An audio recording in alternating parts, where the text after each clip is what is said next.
all my jackets always go missing something. I got a ton of sweaters, but not jackets.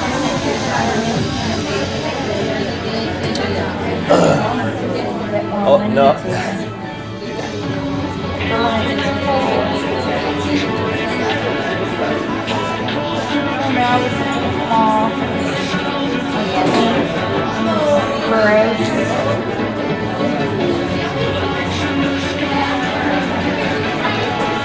I know, I thought, hey, small but strong, right? Alright, so we're good here.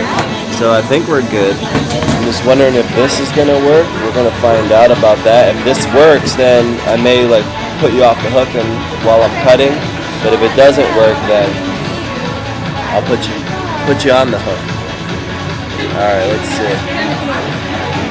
Let's get this ready to roll.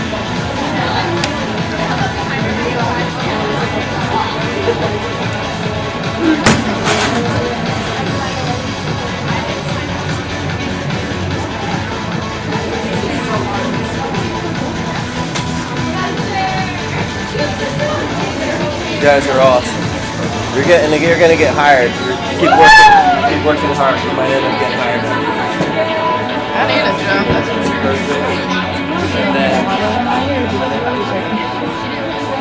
Okay, that's cool. Right here, and just hang out, and then we'll just hang out. You can rush around a minute. We're gonna get started. Okay. All right. We're getting pretty close. That's good. All right, super. Let me just see if I can get some sound in this back room, and then we're gonna go.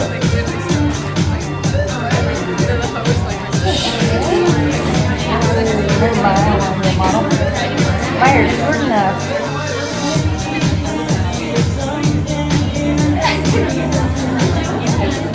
Yeah, I like that. I just don't really come that often.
I'll figure it out.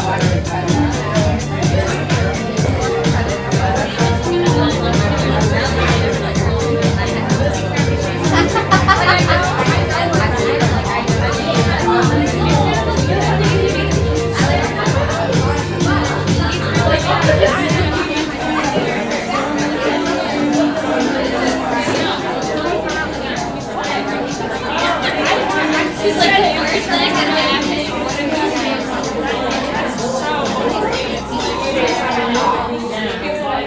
boom! Magic! How about that job?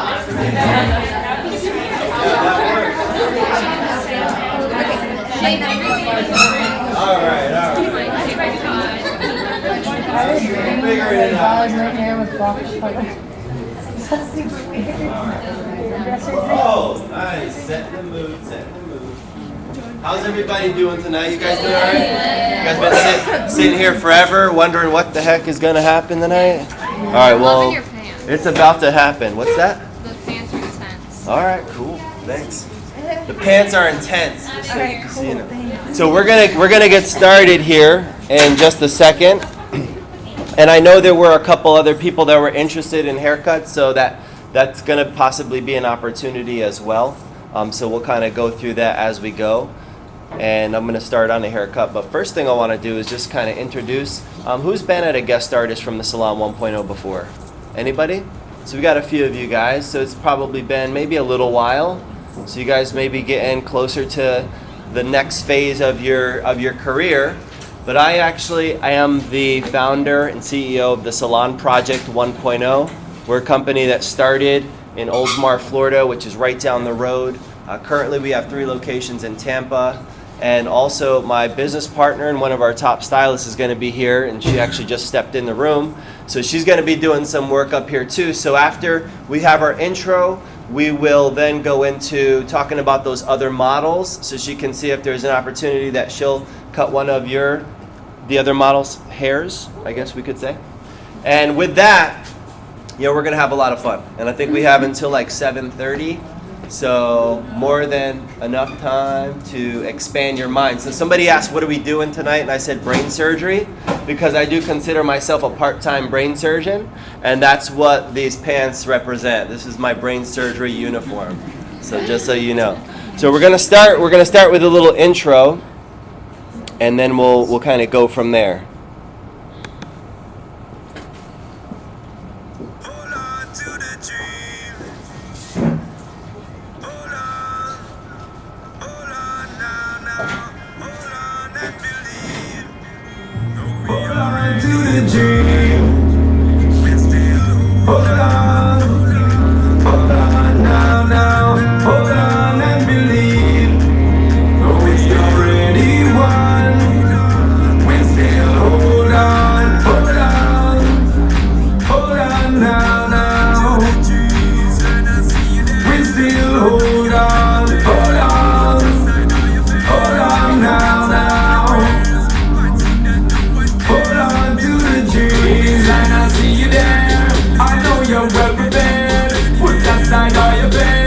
Will answer all the prayers, fighting that no one cares. Been working hard for years, keep climbing up the stairs. Gotta know that you are already there. On the stairs now, none of them can take your shares now. Enemies better be aware now. Sometimes got a lot to bear now. I'm out telling this, I'm out swear now. I am the tiger, I got the stare now. Carry on until we see the sun. We hold it now. Hold on to the dream. Hold on now, hold on and believe. Though we already won, we still hold on now.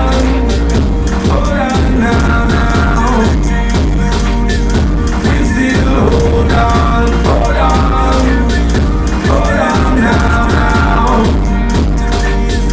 Hold on to the dream, holding on, we still hold on. We carry on, we still stay strong.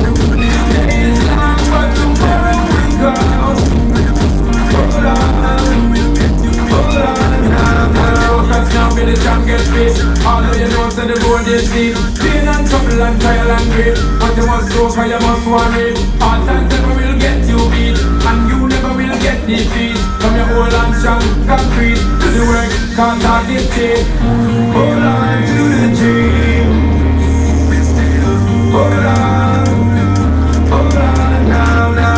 Hold on and believe.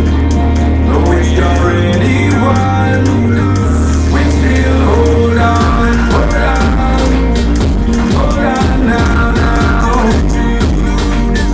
We still hold on now.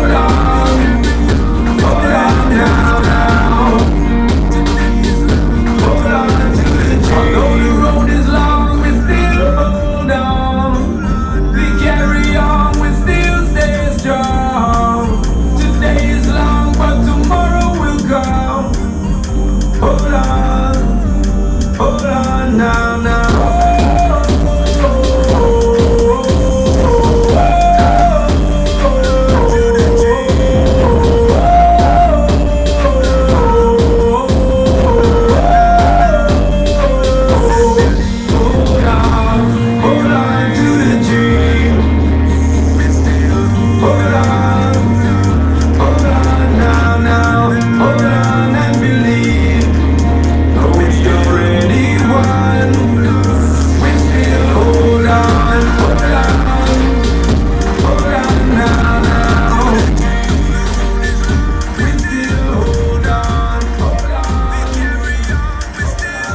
Can't reach him from here.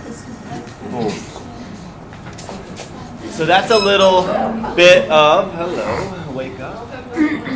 That's a little bit of what's been going on in our world over the past year or so.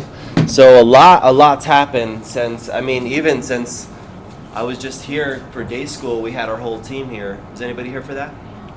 Oh, so that you guys were just here, you just didn't get enough, huh? Didn't get enough, it's all good. So even, just from then, a lot, what's that? A lot's happened. So I'll be sharing some more of that as we kind of go through tonight. And really what I want to do with you guys tonight is share some of the art that we practice, what you guys are here doing, the hair cutting, the styling, talk about the art of hair. But also I want to talk about the business of hair, because behind this beautiful art is a beautiful business. And one of the things that I learned about artists that got me really passionate about the business is that artists typically don't get paid until they die.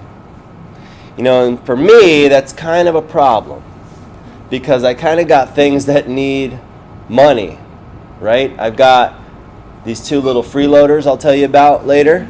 I've got things that require money. I've got bills. Anybody got bills? Right? Now everyone's like, oh man, just added on a big one, right? So I've got those things too. I'm not going to, be much different from you in those regards. So having those things, having the bills, having the responsibilities, having the desires, but also having ultimately, needs and wants. Having a business that can provide what I need is what I looked at this business for. The business of hair. Paul Mitchell, the school, as a vehicle and a tool to get me there. So I want to talk to you guys about that, because I know as I was in school, my main thing was to learn how to cut hair. And I'm a homegrown. So I went to Paul Mitchell, the school, Orlando. And while I was in Orlando, I didn't learn how to cut hair. I really probably the light bulb didn't really go off for me, I would say, till probably a couple years out of school. A couple years after I finished. That light bulb moment. I was talking to a future professional last night. I did guest artists up in Jacksonville. And I was talking to a future professional there about it, and they were asking about that light bulb moment. I was like, honestly, it was probably a good year or two after. Now, in that year or two, though, I was a cutting specialist for Paul Mitchell, the school, Tampa. So I had credibility that was put on me by the school. I was bestowed this credibility. I was also a member of the Advanced Academy team for Paul Mitchell, the school. So I was now in charge of training learning leaders how to teach people how to cut hair. And I felt like I didn't really know how to cut hair. So when I was thinking about that, that was my main focus, was the art. But in that process, I was starving. And some people think it's like a little bit romantic, the starving artist. And that's cool up to a point. Anybody in here have children? That's the point. It's cool up to that point. Because when you now have other mouths to feed, it's not cool to be a starving artist anymore. It's cool to be able to feed your kids. So that's where, I was thinking, okay, I've got to figure out this business. And there wasn't a lot of resources inside of the industry. And so that's where I started to reach out. So I'll talk to you guys about that as we go through tonight. So we'll kind of blend it. We'll kind of blend in the art. We'll blend in the business. We'll blend in the culture. We'll talk to you about our salon company, what we do as well. And working with me tonight is actually one of your homegrown alumni from PMTS Tampa. When I was a learning leader, I started at the Tampa school as a learning leader. When we had our first class, we had 6 future professionals. And shortly after that, we started a night school program. And so in that night school program, along came this individual. And as she went through school, what stuck out to me was she showed up, she did her work, she didn't have a bunch of excuses, she got it done, she was working full-time. Anybody here working full-time? And then doing school on top of that, right? So you guys are tired. And I worked night school because I went to the salon all day, and then I worked at night school. So she worked a full-time, and then she came in and did the night school program. So you guys are tired, you're putting in extra. But that didn't stop her. And she was focused and she stayed busy. She didn't hang out where broke people hang out. You know where broke people hang out? It's called the break room. They call it the break room, but in reality what I call it is the broke room. So stay out of that room.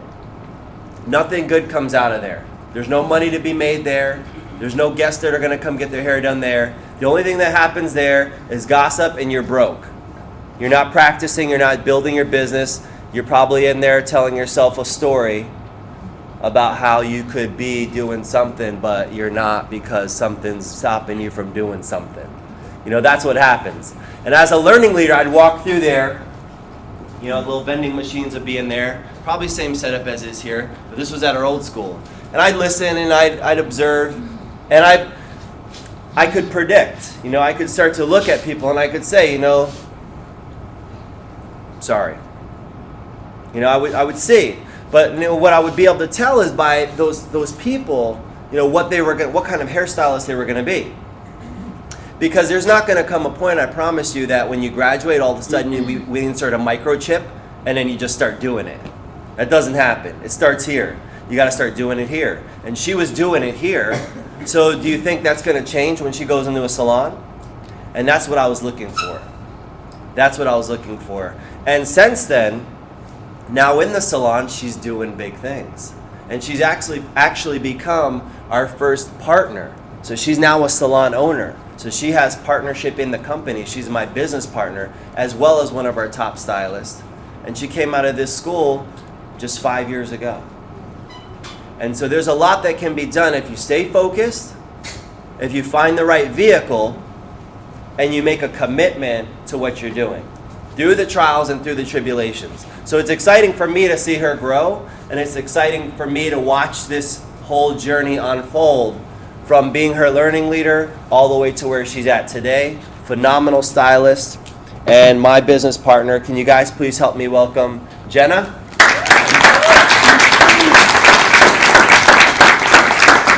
So I know there were a couple other people that were interested in getting their hair cut. So what I'm going to have you guys do is kind of come over to the side of the room so she can chat with you. And then she'll kind of figure out if there's an opportunity there, and she'll give you some instructions from there. So coming back to the school, why do we do this? Why do we do this guest artist? Why after the last week that I had, why did I say, you know what, let's do it? You know, and I just found out about this a few days ago. And it's about giving back, but it's also about a responsibility. You know, for me, going to Paul Mitchell to school was almost like being saved from an unknown existence. You know, an unknown end that was inevitably coming. You know, because I didn't have all of the best decision-making abilities. And so I tried different things after high school. I went into the military. So if we have any military people in here, you know, I served in the United States Marine Corps, which was awesome. I was in a sniper platoon. For some reason, this city kid who never shot a rifle before, I got really good at it. I think because I had no bad habits, so they just told me what to do and I did it, and I could just shoot things from very far away. And after that, what I learned besides that in the discipline part of the military was I was like a free thinker, so I didn't really like follow the rules all the time. And I would try things, and that doesn't work in that environment. So post-military, I just kind of was wandering, you know, just getting into trouble, trying to figure things out. And I was bartending, and really Paul Mitchell kind of found me. And while I was working behind the bar in a restaurant in North Carolina, this group of hairdressers comes in one afternoon. And the crazy part about this is the group that came in, you know, they worked with Paul Mitchell, they kind of recruited me. But I was thinking about this yesterday. That was the last hair show that Paul Mitchell ever did in that city. What if I hadn't been there at that time? What if they hadn't come into the restaurant that I was working at? That was the last year they ever came there. And that was the year that they found me. And so I really think there's, you know, whatever the force is out there, maybe you believe in something or not, but something put me in that position to cross paths with this company. And so as I went on, and I'll tell you a little bit more about that later, I really felt a duty and a sense of responsibility to, no matter what I'm doing, I'll never be too busy to give my time, give my energy, and share my story with people that are coming along that same path. Because for me it's important, because I know that one of you guys, I don't know exactly who it is in here, is going to take this and they're going to run with it. I hope all of you do. But I know at least there's one in every group that I speak to. And so that's why it's important for me. And that's why I feel like it's a responsibility to come back and do this. And if you're that one that's going to do it, you are going to have that responsibility to come back and do this. No matter how busy you get, I don't care if you own a few salons, I don't care if you don't even know what city you're in and you've been on the road all day, every day, for 10 days or 20 days straight. When you get the call, you say yes, and then you show up. And that's a big part of the plan, and we'll talk about that tonight. Yeah, I'll move this one over here. Right there is good. Keep it split. See, I was just going to say, I wonder if this thing works better. So you say yes, and you show up. That's just what we do. It's part of the plan. We call it the blueprint at our salon. And so we'll talk about that tonight. But what I want to do is I just want to get a feel for where we're at here. So who's in core right now? Who's our core? Whoa, everybody. No wonder you're so scared to get your hair cut. You can actually come have a seat over here. We're going to get started, I promise. So core, so you guys are just getting started. You're probably still in that kind of like what's going on phase. Like you're here, right? You're unsure, but you're kind of sure. You're still kind of really like yes, and you're just kind of wondering.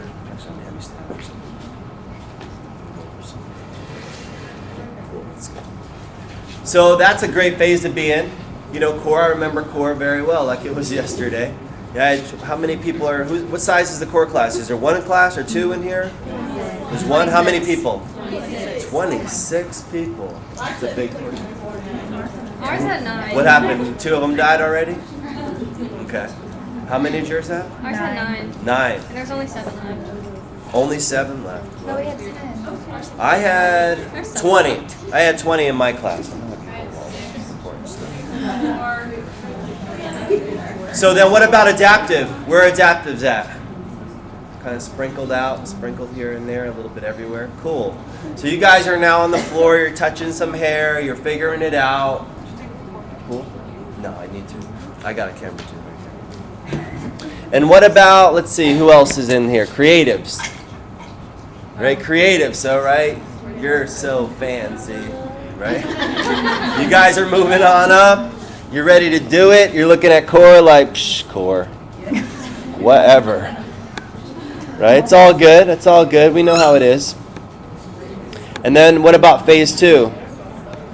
Phase 2, we only got 2, phase 2? 3? Anybody else? So all the rest of you guys are on the way there. That's cool. All right. We can get down with that. So what I want you guys to think about is when you come into this school, right, you have the opportunity to do all of the above. You have an opportunity to go to, phase 2. You have the opportunity to do all the teams. Did anybody pay to come here? Oh, okay, cool. I was just making sure. I didn't know if they changed the rules. I didn't know if it was a freemium model that they went to. So it's still the premium, right? You're still paying money to come here. So here's my suggestion to you. Get your money's worth. You signed your name saying you're going to pay the money, and now it's up to you what you get out of it. Right? We're going to set up classes. We're going to have people come in. We're going to have this and that and have that structure set up. We have this system. Right? There's 108 of these schools around the country, so I think it works. But it's up to you to work it. Somebody asked me at a guest artist one time, is it okay to ask a lot of questions? I'm like, well, how much money did you pay? And she said, $15,000. I said, well, then you should be able to at least ask 15,000 questions. That's fair. I said, if your learning leaders go home at night, or they can go out after work, then you haven't done your job. They should be too tired to go anywhere, because you should be getting your value out of them. That's what they're here for. They're here to lead the process. And you're here to latch on and suck information out of them. And that's how I was. My learning leaders would see me come in and they already would be taking aspirin because they had a headache, because they knew I was about to come to them and question. Because I was like Curious George. I wanted to know. And I was thinking, for me, I didn't have $15,000. I signed that paper knowing I didn't have it. They said, do you have it? I'm like, yeah, I got it. But in my head and in my bank account, see the way my bank account is set up, I got a checkings and a savings, and you can combine them both and it ain't going to add up to how much it was. But I signed it in faith knowing that if you give me an opportunity, I will take it and run with it. I make what happens with this beauty industry. Paul Mitchell doesn't make what happens with this beauty industry. Right? Paul Mitchell is a tool. It's a vehicle for you guys to use. So we set it up. Right now we set it up here at the Citrus Park Mall. Right? So here it is. What are you going to do with it? So that's my recommendation for you guys. Make sure you get your value out of it. In a day like today, who did I see in the break area earlier that said they were going to come to guest artists? Right? Okay, I got to call you out. Is that okay? So they said they weren't going to come to guest artists. But then they said, oh, if it's you, now we'll go. Right? No, I said, well, oh, it's you? Okay, I'm going. Okay, I'm going. Right? Now, here's the deal. I might suck. Right? But you've seen me before. And then she's now scared more. But I might be really good. But you don't ever know. But you're here, right? So take advantage of everything. Take advantage of everything that's offered to you. All the teams that you can do. Now, I know a lot of you guys are working, so it's going to be like, well, I only have, after I net out all my time, there is no extra time. I only have this much. But what if you had a little bit more? Who's the busiest person in the room? Probably. You're working, 40 hours plus? How many hours a week you working? No, I'm actually part-time, and then when I come from there, I come here, and then from here, I do hair 24 hours when I'm braided license. So when I go home, I do hair and get back up in the morning and do work again. Okay. You work 7 days a week? How many hours a week? 15 at another job? And then you have school how many hours a week? 20? Okay. Pretty busy. You guys are both pretty busy. I'm going to use you guys in an example later if that's okay. Because I want to see if I can, I'm like the genie. I'm going to wave a magic wand and I'm going to gift you more time. Because everybody thinks oh man, I have no time. But when we start to really analyze it, even for me, I feel like I'm doing a lot. But then I say yes, and then when I say yes, it forces me to figure things out. It forces me to figure out ways to make things happen. So there's more time out there. There's more time. So I'm excited to do that with you. So we'll use you guys as an example. And for anyone who's busy, you'll want to write this down when we do that. So first thing I want to do here is kind of get a little picture. This is Ariana, right? It might be almost dry now. Why? Does it dry quickly? Yeah. Who's the best finisher in the room? Blow dry hair. You can get hair polished like glass. Word? All right. Amy. That's pressure, but yeah. Okay. Hey, you put your hand up and 3 other people pointed. So you gonna finish her for me? Sure. Once I cut her, it's gonna happen, and then you're gonna finish it, and then boom, you'll bring it back, and then I'll cut some more. All right. So I want you to think about. Yeah, it's cold. Yeah. My head is wet. It's 97 minus I degrees. like to keep it in here. A little chilly. Chilly. You didn't bring a sweater or anything? So I want you to be thinking about what's next for you guys as well, because for those of you that are in core, which is a lot of you, you're not thinking about that yet, but I guarantee you, ask some of these people who's about to graduate in the next month or so. There's one? How long? 3 months? So you can ask them. It goes by quick. Even in night school, I mean, you think, well, I'm only in night school. I got like 15 months and all this and that. It still is going to go by quick. Before you know it, it's going to be like, I'm only in night school. I got like 15 days and dang, I need to find a job. Right? So I wouldn't wait. Even for the ones that are working full time and you're super busy, you got to start bringing your face around the place. You got to start bringing your face around the place. And I think that's going to be, you know, for the generations that are coming into the workforce, it doesn't matter how old you are. I call it the generation because it encompasses anybody. So you guys are making this career change, right? You're going from the hospital, now you're coming into beauty. You're going from whatever industry you're in to this industry. You're making this change, you're making this shift, but you're not making the shift here. You got to make the shift here. And when I talk to people like, you know, what are you like a motivational speaker? Somebody asked me, I was like, don't insult me. I'm not a motivational speaker. And here's the reason why. Like, I love motivational speakers. They're awesome. But here, what do? Right? Yeah, everybody, let's go, let's go. Yeah! Get you all excited, right? You go to think, you get so excited, right? All day, and then you go back to work. And what changes? Nothing. Nothing. So I'm an irritational speaker. Right? I want to irritate you because I know if I can irritate you, if I can get under your skin a little bit, you might do something. You might get off your butt and make something happen. Yeah, we're going to high five and we'll probably stand up and do something, but that's not the point of the program. That's not the point of me. You know, as a part-time brain surgeon, I want to work on massaging the muscle in between your ears because I think everybody kind of neglects that muscle.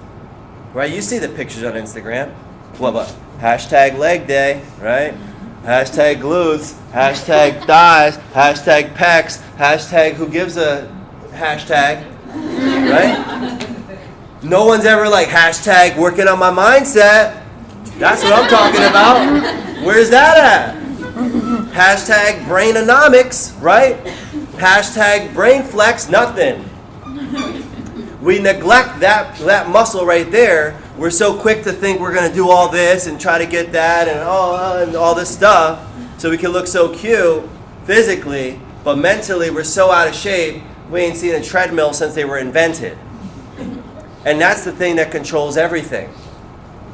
That's the thing. And there's a virus, there's a sickness going on. We call it the mind virus. In our company, we talk a lot about this stuff. You know, we work on technical skills because we do provide those to people. So we want hair. People have to cut hair, they have to color hair, and they have to do it really well. And we can teach that. But the mind is more important than all of that. Because if you got stinking thinking and you come into our company, we got to go to work on that right away.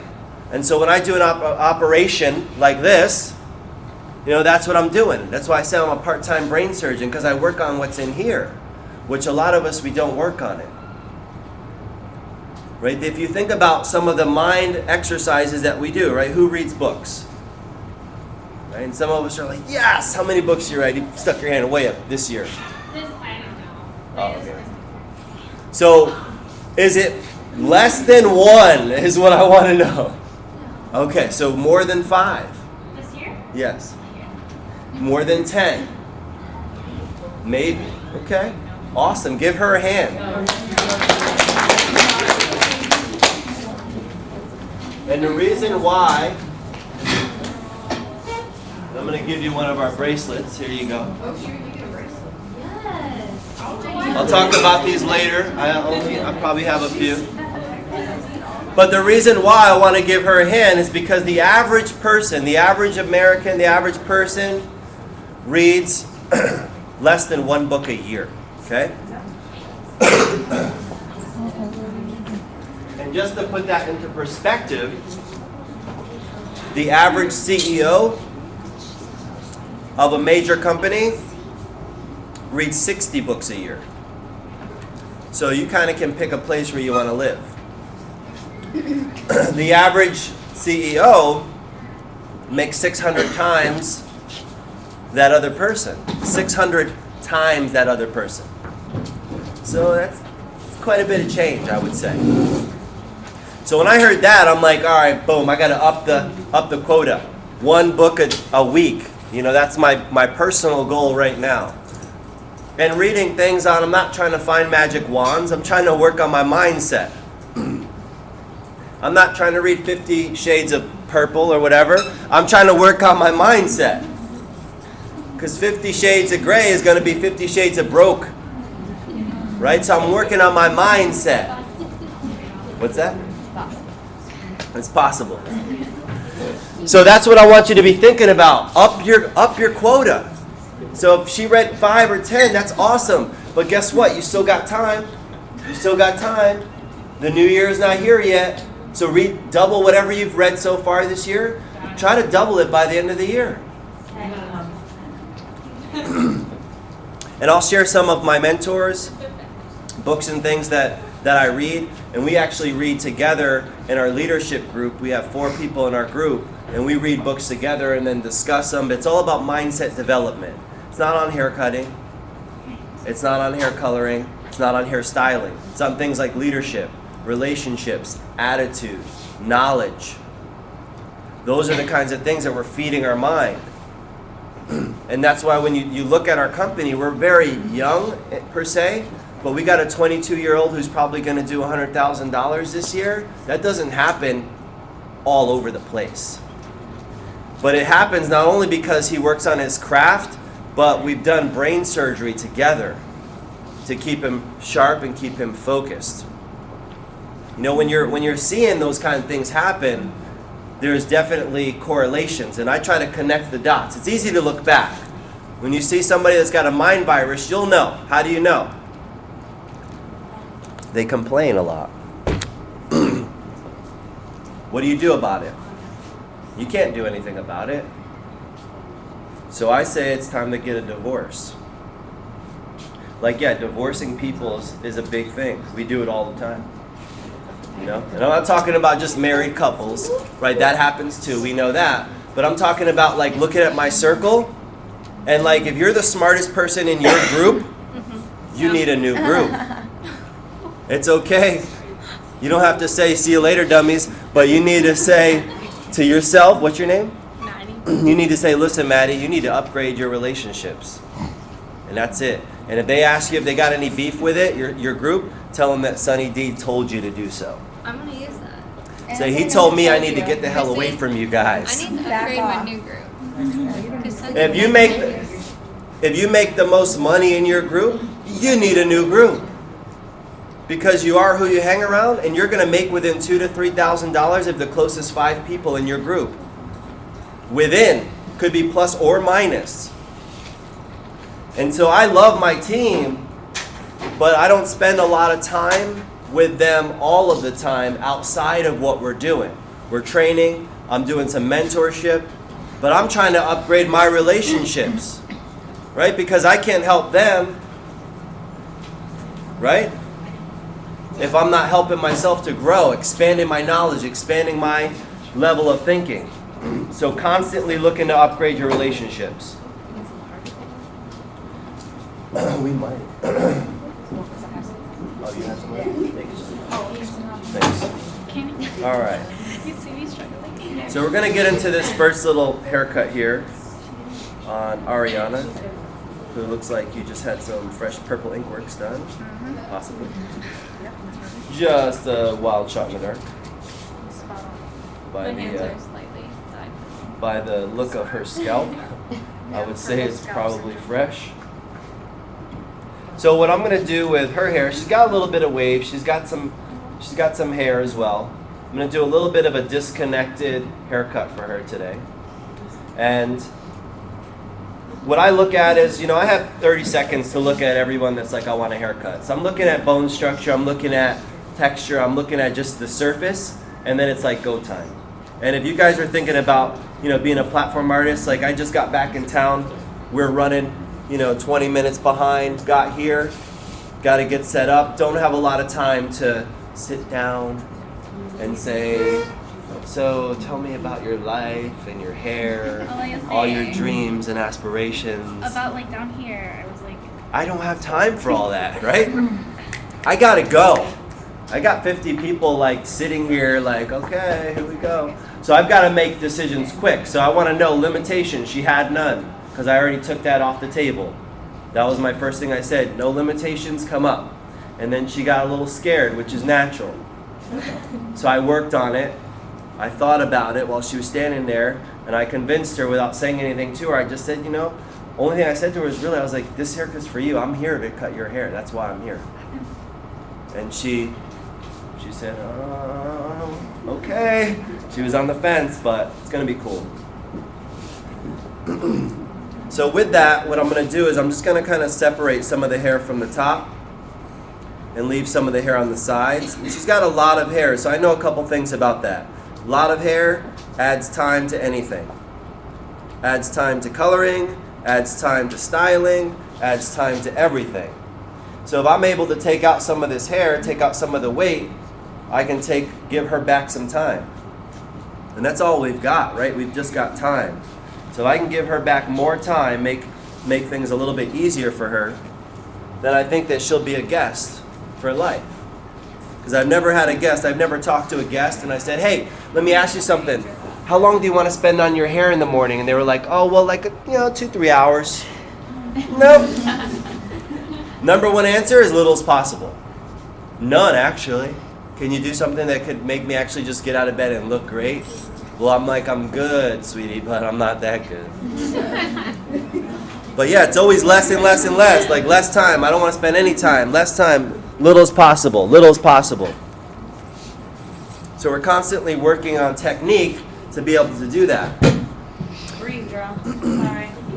Ariana, where are you from, Ariana? Born or like? Yeah, born. Ohio, but I've moved 23 times. Whoa, Ohio, but she's moved 23 times. I don't know how to answer that Military? question. No, Dad's an engineer, so whenever he got a raise, we moved. Okay, follow the money. That's the part of the system. Cool. So you were, where were you, where have you lived the longest? Puerto Rico. Okay, cool. Like it there? It's okay. It's okay. Jenna went there. She went on a little vacation. She had some fun, she said. What part of Puerto Rico? San Juan. Oh, it's like the capital, right? Yeah. It's great to visit, but to live, it's kind of sucky. Okay. Well, just killed their tourist attraction in this room. It's expensive. Okay. It's all good. Sorry, guys. It's cool. Having fun. Awesome.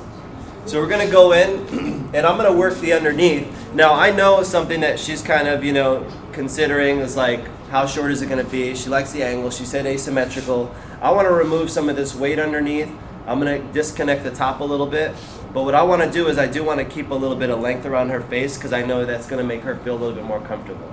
Because she's kind of like, she was like reaching her hair she didn't already even have. She's like, yeah. So I'm going to keep some of that hair around her face. So that could be through a disconnected piece. So I may leave that piece a little bit longer, start behind it, and take stuff a little bit shorter. But I mean, she's got a gorgeous face, so really I could shave her head and she's going to look good.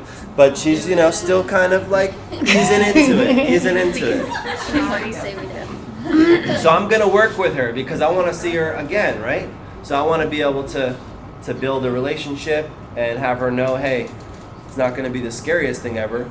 But I do want to remove some of this weight. So when I remove weight from here, what I'm going to use, I'm going to create a little bit of a concave layer. So I'm going to be lifting this hair, combing it straight out of the head, little overhand, and I'm going to point my fingers towards her head, and I'm going to cut on top of my knuckles, and I'm going to be cutting uphill. So what that's doing is it's removing weight, and as you see this come down, you're going to see those little layers fall, but it keeps length towards the bottom. So that's a way to remove weight but still be able to keep some length. So not a major length change there. Once she gets more comfortable with me as a hair cutter, knowing that I've got good taste and I'm not going to try to make her look anything but her best, then she'll have a little bit more confidence in me, and then we can try something else.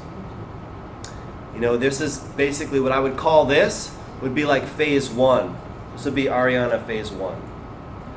And then the next haircut, when she comes in about 6 weeks, we're gonna do phase 2. And then after phase 2, we'll do phase 3, and then phase 4, she looks like Amber Rose. I'm just kidding. Right, because there's no more hair to cut off. I gotta do something about this. Yeah, it's a British. I got a British Siri going on. And she peeps in on everything I'm doing. So like in the middle of something, she'll just think I called her, and she'll say, "What did you need, Sonny?" I'm like, "Nothing, Sarah. Quiet." So as I work, yeah, I know, it's crazy. So as I work through here, I'm just elevating the hair, again, pointing the fingers towards the head. I've got a little bit of a guide right there, and I'm taking weight out of the inside, but because of the elevation and because of my hand position, I'm able to keep length towards the bottom. And she does have some wave, so I know that little wave that she has is going to give her a lot more shape and style. So depending on how she wants to do her hair, whether she wants to wear it wavy or not, it's going to come to life. And that's really what we're trying to do. Hair is an accessory, so if you can use it as an accessory for people, then you're able to actually do them a service. And that's what we're trying to provide, right? A service. So I don't know what Jenna's doing. We're going to find out, though. What's your game plan over there, Jenna? So what I did, you mentioned disconnection, so, because I really had no idea what I was going to do, honestly. But she said that she's open to whatever I want to do. So that's always fun when you get a model that's open. So I've sectioned out like an X on top here. I'm going to cut this pretty short, probably a graduation of some sort. And then this is going to fall over the graduation, and I'm going to cut the X part dry. So I want to give it kind of like a shattered disconnection type of feel. So yeah, we'll see what happens. Surprise for us all. I've never seen people skating. I want mine done very edgy. So when we talk about that, I mean, it sounds very kind of nonchalant, but you have to trust in technique. And when you master a craft, when you really understand what you're doing, you can do that kind of stuff. Like you can create on the fly and understand how it's going to look at the end, even though it's on the fly. So that's just something that comes with practice. I mean, she cuts thousands of heads of hair, you know? I mean, she does this all day, every day. I mean, she was at the salon and came straight from the salon here after working on guests all day. It's what she does. You know, and she's, as when it comes to hair cutting, you know, she's very, very, that's her thing. She's very proficient. Her guests that come in the salon, I mean, 80% of her guests, it's all based on reputation, experience, and demand. So they don't come to her by accident. They all are seeking her out, no matter what part of town she's in, because we have, you know, different locations in different parts of Tampa. It doesn't matter. They'll come from wherever to get her services. And so when I saw her in school working, again, staying busy, you know, I could already see those kind of footprints that already said, hey, she's going to be awesome. So we're taking a little bit of the weight out, starting to get some movement in here. And I'm just working these are all vertical sections, and I'm turning her around. Typically I would never turn her, but since I have you guys here, I want you to get different angles and be able to see. But you never want to turn your guest away from the mirror, because that mirror kind of gives them a little bit of security and comfort. When you start turning them away because you may not feel confident, and if you think somehow they don't know anything. So when you get on the floor and you've had 200 hours of class already, you've got more experience than them. So sometimes it's like we're afraid though, like they look you in the eye and you look them in the eye and you're like, oh God, they're gonna know I don't know what I'm doing. Well, it's okay because you're in school. You know, you're learning still. But typically you don't ever want to turn your guest away from the mirror because that makes them nervous. And even though they might not say it, it starts to bring their kind of doubt, like what's going on right now? What are they doing on my hair? Yes? Like, what is you're doing a color? Color both. Right, and there's some exceptions to the rule if you're not set up. and you have your color bowl on the station. Her question was, what about color? And then you've got to turn to reach. There are some exceptions to the rule. Typically, like in our salon, we have a color bar, and that's where we do all the colors, so there's no mirrors anyway. So we kind of move and we have our tray and it stays by us. But like for cutting and styling especially, you work around your guests. You don't want to turn them away from the look. And then when they start to see, like when you start your blow dry and you finish that first piece in the front and they start to see some of the end result, it helps them feel like confident. They're like, okay, cool, I still have hair, you know, it looks kind of like it's going to be the right color. And they start to see that stuff and it gives them just a little bit more confidence that, hey, this isn't going to be so bad. I'm not going to die tonight. So you have to be able to have confidence enough to turn them into the mirror and keep them turned into the mirror. And so when I saw her hair dry, you know, I kind of felt it and I looked at it and I'm like, oh, she's got some movement in there. So I thought this would be a good way to like loosen up this inside and create some movement. And when it's all smooth and it looks like glass, because that's how Amy's going to make it, I'm going to go back and I'm going to work a dry relationship. Really, the haircut happens dry. This is the basic shape. So this is me just establishing the geometry on the inside, establishing the foundation. But the majority of the work is really going to be done dry. So a lot of times it'll be like that 30% of the work is done wet, just to establish the basic shape. And then the other 70% is going to all be done dry. Head down a little bit. And so the length really hasn't changed at all under here. The only thing that's happened is I took out a lot of weight in this part, so it's going to give her more movement. And then we're going to play around the face, and we're going to do the whole top when it's all dry.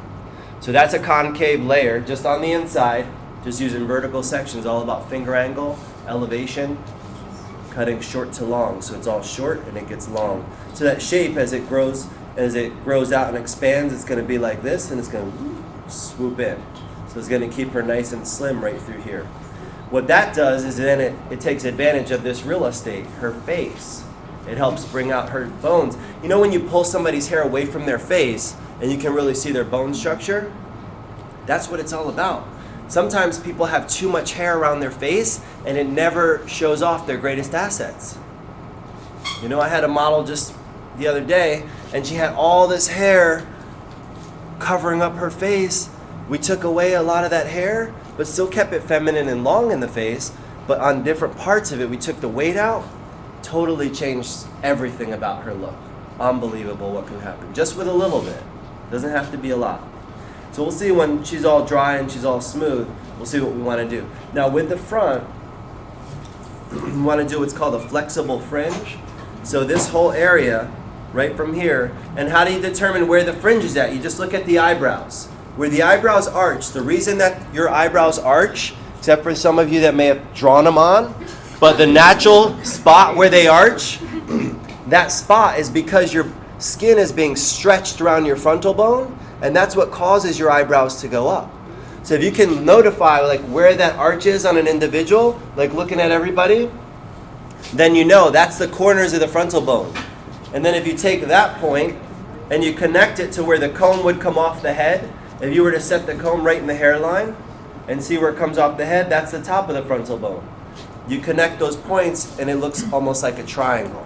That's why a lot of times you'll see it on a diagram sheet, it'll be a triangle. In school, I was like, man, what is the frontal bone? Like, what's that area? And it took me a while to find that information out.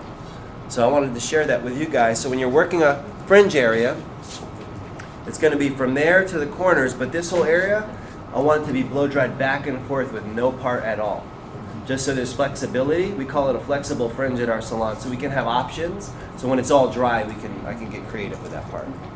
Sound good? Yeah. You have everything you need? Yeah, I'm gonna grab it. Do you have a neuro smoothing iron? Is that one? No. You want to use mine? Sure. I prefer it. It's the best. Alright, I'll put it on. So you've got one of those, the new Paul Mitchell neuro iron right here. You guys got to play with this yet? No. Can I please see it? And you're gonna do it up there. Okay, I can see it.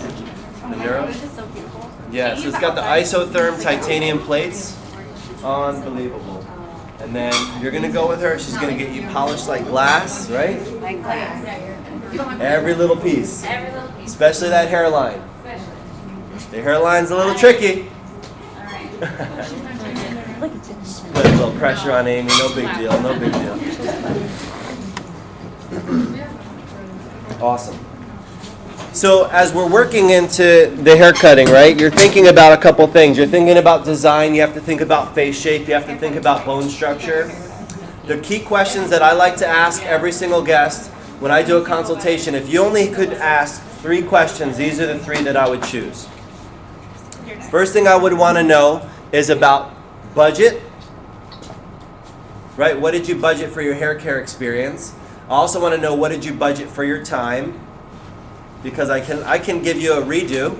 You can come in, I can redo whatever. I can give you the services for free, but I cannot give you your time back. So I want to know that. And then I want to know, what are your limitations and what are your challenges? Because that question right there, it's so loaded. If I start asking, what's your name?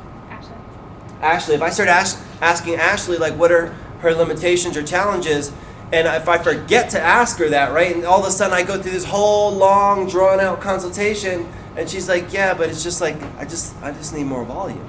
Oh, dang. I'm all down here designing this whole thing, but ask somebody, because another thing I'll say sometimes is, if I give you the scissors, where would you start cutting your hair? Because they know where the challenge areas are at. They know it's like, oh, it's so bulky right there, I got no volume right there. So limitations, challenges, that would be one question, and then time, and then budget.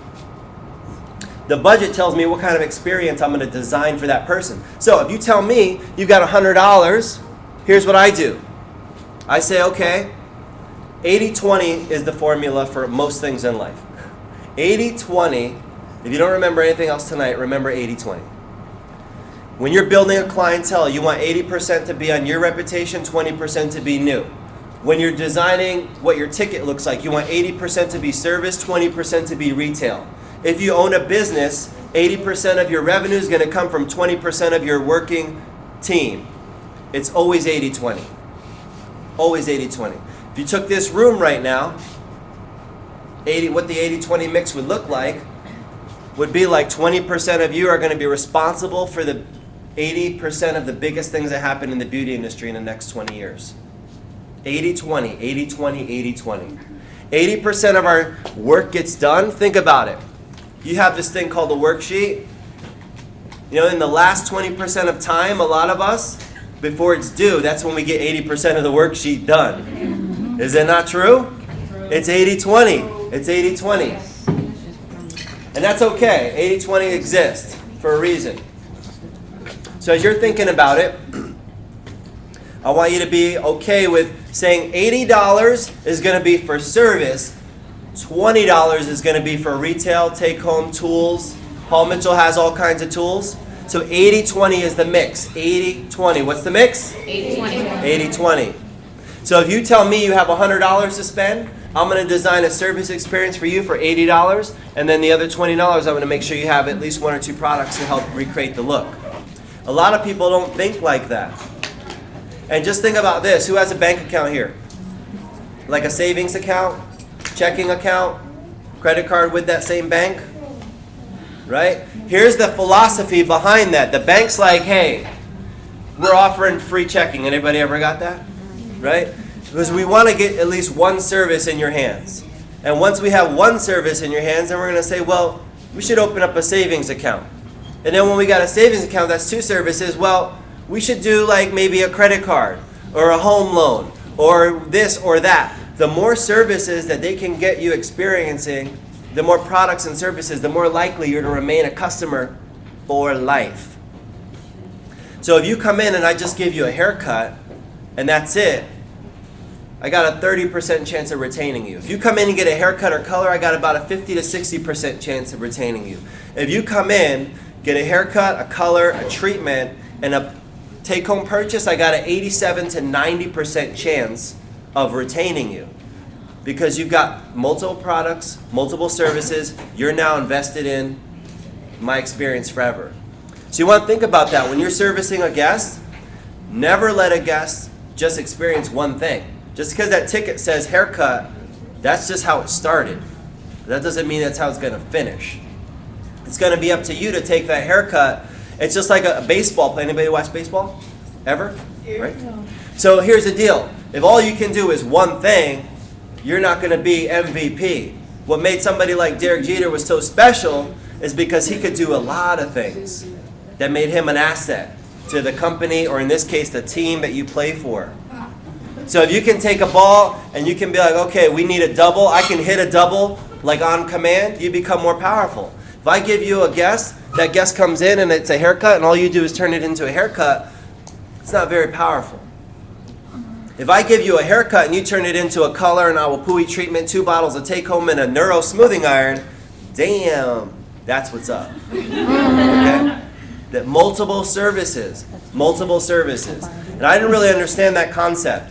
And like I was sharing with you guys, in the beauty industry, I didn't find a lot of mentorship when it came to the business. There was plenty of gurus you could watch on hair cutting, hair coloring. I mean, you could Instagram all day and see every technique in the book. But you're not going to Instagram all day and learn how to grow your business. You know, that's what we're trying to create. And we do that through a lot of things. Anybody watch any of our show that's online, Rolling with the D? Anybody ever heard of it? Okay.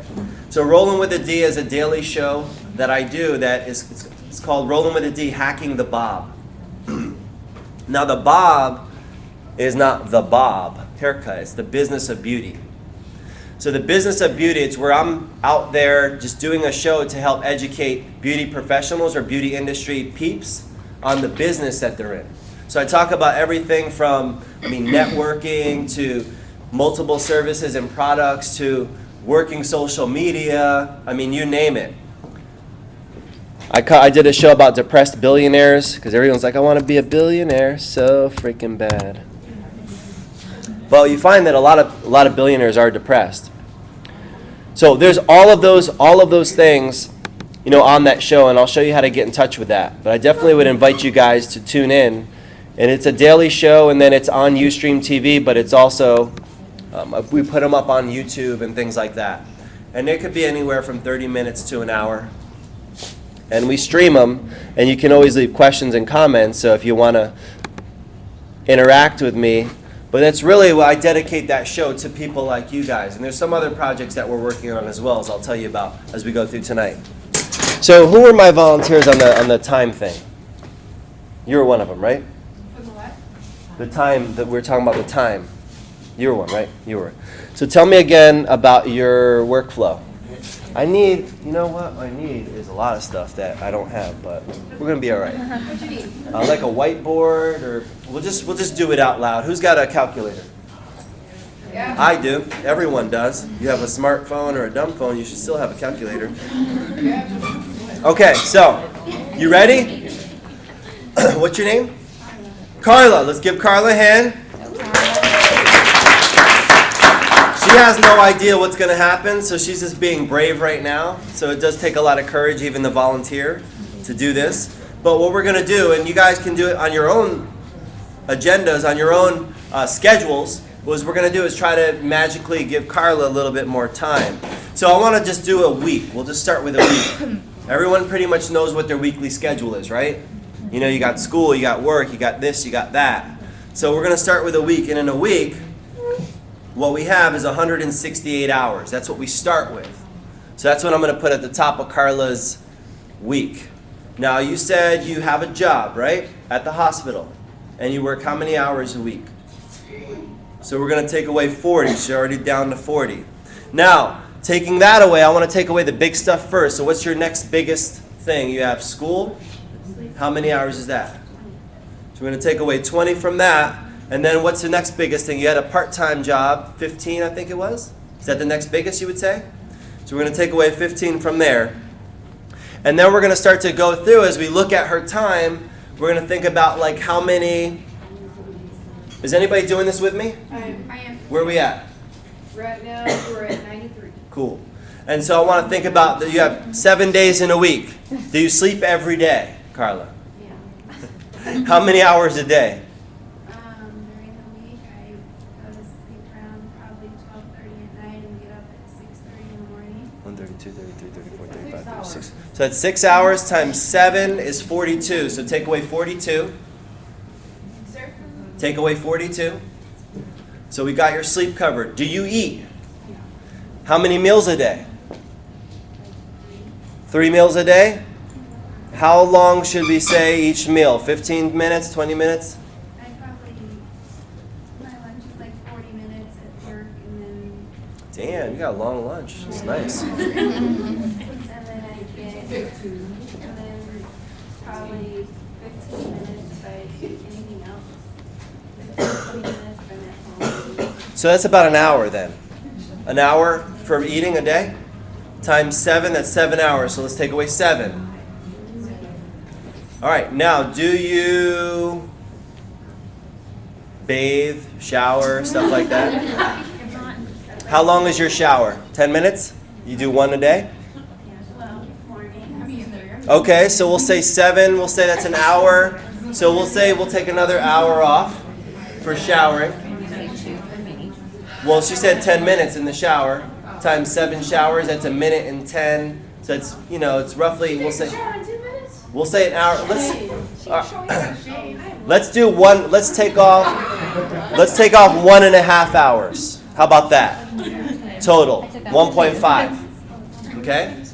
What else do? You go to the gym, you work out, you commute. How long is your commute every day? From my house to the hospital. Yeah. Okay, and then give me a total time each day commuting, you would say. Probably an hour. An hour? So that's 7 hours a week commuting, because you work 7 days a week, you said, right? So we're going to... No, make that like 6 hours. Okay, well, here's the Like deal. 5.5. There might be an accident, we never know. We're just going to give you 7 hours of commuting time. So let's take off 7. Are you good? It freaked out. All right, no worries. We're good, we're good. We were at 44 and it went We away? were at 44 and then there was 1.5 for the showers. Okay, I got it. Okay. So we're at 35.5. 1.5 and then the commute. 7 hours? What else do you do? I don't know. 'Cause- Friday nights, I go hang out at my friend's house. Okay. How long? Probably from like 10 o'clock until like 2 Okay, so 11, 12, 1. So 4 hours. We'll take off 4 from there. I got it. What else do you do? What else do you have going on that takes time? Between getting off work on Friday night until like 9 o'clock and with my boyfriend. Okay, so what time you get off work? 4. And then 5, 6, 7, 8, 9, 10. So you spend 6 hours with him on Friday nights? No, I get like 4 hours. 4 hours. So we're going to take away 4 hours from there. I'm trying to, I thought you were the busiest person in the room, Carla. Is anybody really busy in here? Because Carla's not doing a whole lot of busy.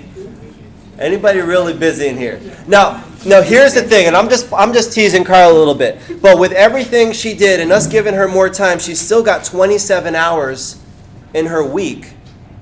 I That do things after work on the weekend. oh now okay, so now we do other things now.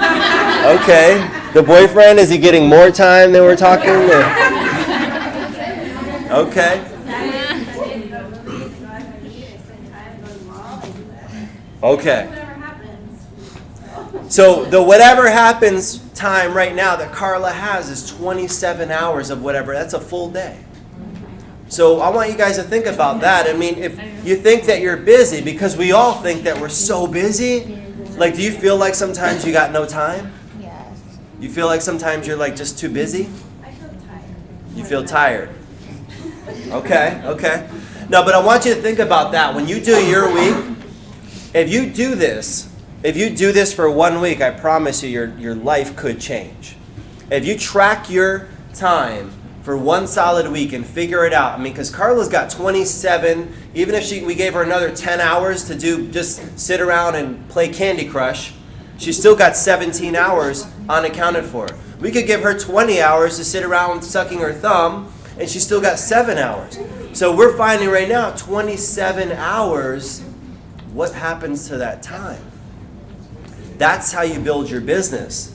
That time right there, you know, when I finished school, I finished school almost 10 years ago. I just looked at this as net, no extra time.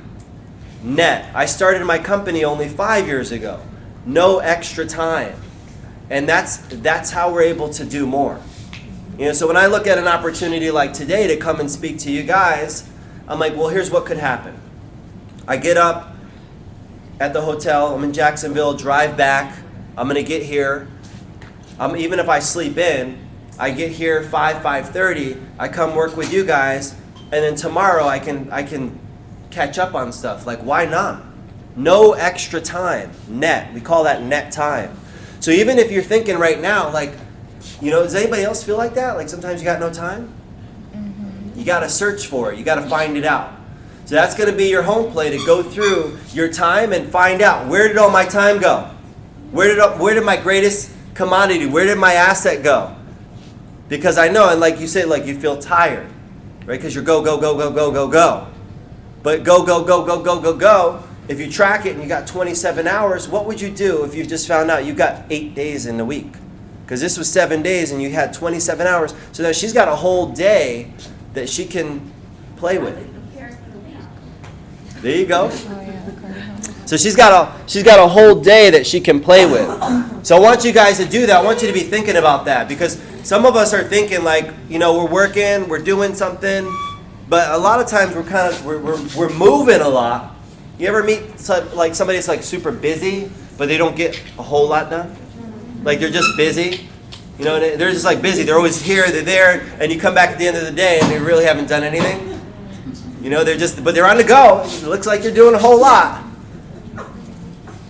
Right? So that's what I want you guys to think about. What would you do if you found out you had that much extra time? No extra time. No extra time. And that's when I look at my calendar and I see a lot of gray. Like if I don't have a meeting, or I'm not going here, I'm not traveling there, like I get frustrated. Because I know, like this thing that we have, this body that we have, it's designed to do what? It's designed to move. And that's for a reason. If you think about a ship sits in the harbor, it's going to rot out faster than if it was out sailing on the sea. It'll collect more barnacles, it'll start to rust, it'll go bad. Your car sits in the garage, no bueno. It's going to go away. A plane, if a plane's not flying constantly, it becomes a liability. It'll rust out faster, it'll wear out faster than if it was flying through the air, because that's what it's designed to do. Just like you, just like me, these bodies we have, they're designed to get things done. They're designed to move. They're designed to be productive. Just like our mind is designed to move. Anybody see that movie Lucy? What'd you think about that? So dumb. Crazy, right? So dumb. But some of the research that they do in the movie, you know, that's based on some of the factual information that we have, is about the human capacity for the brain. Like they took it to a whole nother level. But if we only use, you know, less than 10% of our brain, what happens if we started to tap into more? How do you do that? That movie made me think. It should make you think, right? How do you tap into more of that capacity? You know, and I'll tell you what, a lot of that extra time that I find when I do this exercise with people, a lot of that extra time ends up being wasted on things that really are not netting us any true value. You know, we got into X show or this show or that show, right? I'm watching this series of this or that, and next thing you know, it's chipping away little by little, and all of a sudden we don't have any extra time because Netflix got all our time. Netflix just gobbled up all our time, right? So I want you guys to be thinking about that. What are you doing with your time? Start tracking your time. It's going to be an eye-opening experience for you. Now, as I was coming into this industry, a couple things happened, and I want to share just a few of those with you as our girls are getting finished up. I came from North Carolina to Florida, you know, and I'd say it was about 10-ish years ago when I started. And when I got to Florida, I had never been. I didn't know about Paul Mitchell. I didn't really know about the school. I did it all on a whim. It all happened just on an opportunity that happened to me as a bartender. While I was working behind the bar, this group comes in, looks like a really like Maroon 5, right? They're all like decked out, they're looking cool, looking like rock star-ish. And I'm like, all right, these guys look cool. What do you guys do? They're like, oh, we're hairstylists. You know, we work for Paul Mitchell. I'm like, oh, that's cool. You know, how long have you been doing it? They're telling me about it. And at the time, I was in the military. So, you know, in the military, we're not allowed to have hair. So, especially in the Marines. So I was out of the military now, so I'm like, I'm never getting a haircut again. So I got this huge afro. It's out to here, and they're just like, yeah, your hair's really cool. We're doing a show, and we need some more guys in our show. What are you doing tomorrow? I'm like, yeah, I'm not really interested. They're like, you guys are going to try to cut my hair? No, it's not for me, not for me. Nice. I don't know if that would actually work. I'm like, no thanks, I'm not interested. They're like, come on, man, we think you'd be great, blah, blah, blah. I'm like, well, no, not yet. We'll turn it off later. I was just seeing if it would even work. Figure this thing out. So I'm like, no, I'm not going to do it. And they're like, come on. I'm like, no, I'm busy. And they're like, it'll be so great. You'll have a lot of fun. We'll give you free product. I'm like, no, like, you'll get to meet cool people, a bunch of models. I'm like, no. They're like, we'll pay you $400. I'm like, okay, what time do I got to be there? Right, now you're talking my language. Now I understand. What time do I need to be there? Where do I need to be? So I show up at model call, do the whole model call thing. I end up working with Paul Mitchell. I end up working on stage with this team of people. Now, when I was at model call, a couple things happened, right? All these crazy people come walking in the door. This one lady comes walking in. She's like really animated, this short blonde hair, kind of wild and crazy looking. And she's got this bright red lipstick on. And she's like talking. She's like kind of like parting the Red Sea. She's got models here or there. She's kind of conducting traffic. And I'm like, wow, she must be in charge. And after she does everything that she has to do, she's like, all right, we're good to go. We've got all our models. And I'm over there in the corner. Nothing has happened. So I'm thinking, is this a sham? Like, I thought they wanted me to be here. So I'm getting ready to walk out the door. And another young lady comes and grabs me. She's like, where are you going? I'm like, I'm out of here. They're like, no. I'm like, well, the lady, she didn't. She's like, no, we're going to use you in the show. So we just kind of put you to the side. I'm like, okay, thank you. And this other little guy, remember, this other little guy walks in, and he's like real kind of quiet looking. He's got a little hat on, this really like long hair, these little glasses. He's like, I didn't know if it was a girl or a guy at first, but it ended up being a guy. He's like real petite, and it's like, he's like walking in. And then this last guy that came in, he's got like this big old hat, this like feather sticking out of it. You know, this like crazy, he's like wearing a skirt. I'm like, what is this? And so he's in there, and like this is, I'm like, I don't know what I got myself into. I don't know, it's $400. What is going to happen to me? If I come out looking like any of them, I'm in trouble. So I'm on stage, we're doing this show, and this guy is telling his story about how he came to America with $37 in his pocket. And he's like, you know, I started a salon in San Diego, 4 chairs, nobody wanted to work for me. He's like, now here it is 10 years later. He's like, all these people he's working with on stage are his team members. He gets to travel the world for Paul Mitchell, teach people how to grow their business, educate, motivate, and inspire them. And he's charging $350 for a haircut. And I'm like, I'm standing there trying to be a model, which I am not. I'm standing there like my little fro, and I'm like looking like what he's doing, right? And I'm thinking to myself, he's getting $350 for that? Like, I'm watching him, he's like clippering girls' hair, he's like sticking like stuff in their hair, and it's like, I'm like, if he's getting $350 for that, I am gonna be rich. That's all I could think in my head, because I've been cutting hair since I'm 11 years old. I started on myself. So I'm like, if he's getting $350, I'm gonna kill it. So all of a sudden, like, this vision pops into my head, like, this is what I'm gonna do. Like, I saw my life pretty much flash in front of my eyes. This is what I'm gonna do. So I start picking his brain. Like, I'm talking to him that weekend. It's only a 2-day show. But everywhere he goes, I'm talking. He goes out to smoke a cigarette. I go out and smoke a cigarette with him. And I don't even smoke. But I just wanted to be near him, around him, talk to him, and pick his brain. And so at the end of it, I think he got frustrated with me. He's like, listen, just go to school. I'm like, all right, what school? And he's like, I don't know. He said, go to Paul Mitchell. He's like, they just started doing schools. I'm like, okay, where's it at? And he's like, well, you live here? I'm like, yeah. He's like, well, they don't have one here. I'm like, okay, so where do I need to go? He's like, well, you can go to Rhode Island, you can go to California, you can go to Florida. In Orlando, they have one. He's like, what do you do? I'm like, I'm a bartender, server. He's like, perfect. Go to Orlando, server capital of the world. You'll get a job. Just leave me the hell alone. And he like walks away. And so I'm like, all right, cool. I'm going to Orlando. And that was it. And I go back to my job at the end of that weekend, and I go to the two ladies that hired me, and I tell them, hey, I'm going to be leaving in a few months. And they're like, what do you mean you're going to be leaving? I'm like, yeah, I'm going to be saving up my money, all my tip money, and I'm going to be moving to Orlando to go to this Paul Mitchell school. They're like, whoa. Florida? Where did this come from? And I got really excited, and I'm telling them, well, I met this guy. He had this like crazy hat on with a feather, and it's like beard, and it's like he's wearing a skirt, and he's like clipping these girls' hair on, and like he told me I should go to Paul Mitchell, and they're like, whoa, you met a guy in a skirt, shaving girls' heads, and you're gonna listen to him? I'm like, yeah. They're like, you're crazy, but we support you. So to the month, to the day, everything goes in the U-Haul, and I drive to Florida, sight unseen, get to the Paul Mitchell school, walk in, just like you guys did. You walked in, you're like, oh, this is cool. Yeah. Everybody's in black. It's like a ninja society. Yeah. And all I remember is I walked through, everyone's in black. I'm just like, listen, the lady's talking to me, and all she said the start date, and I'm like, kind of like, okay, whatever. And I didn't even have a place to live, so I'm living in the U-Haul the first couple of weeks. I show up opening day, starting day, walk in, and all I know is I got to look like a ninja. So I go, I get all this black, I come in, I'm in all black. I walk in, and they bring me to that office, financial aid. I'm like, oh, damn, yeah. I need some aid financially, big time. So this might be for me. So I walk in, they sit me down. They're talking to me about all these numbers, and I'm like trying to do we divide? Like, how does this, what?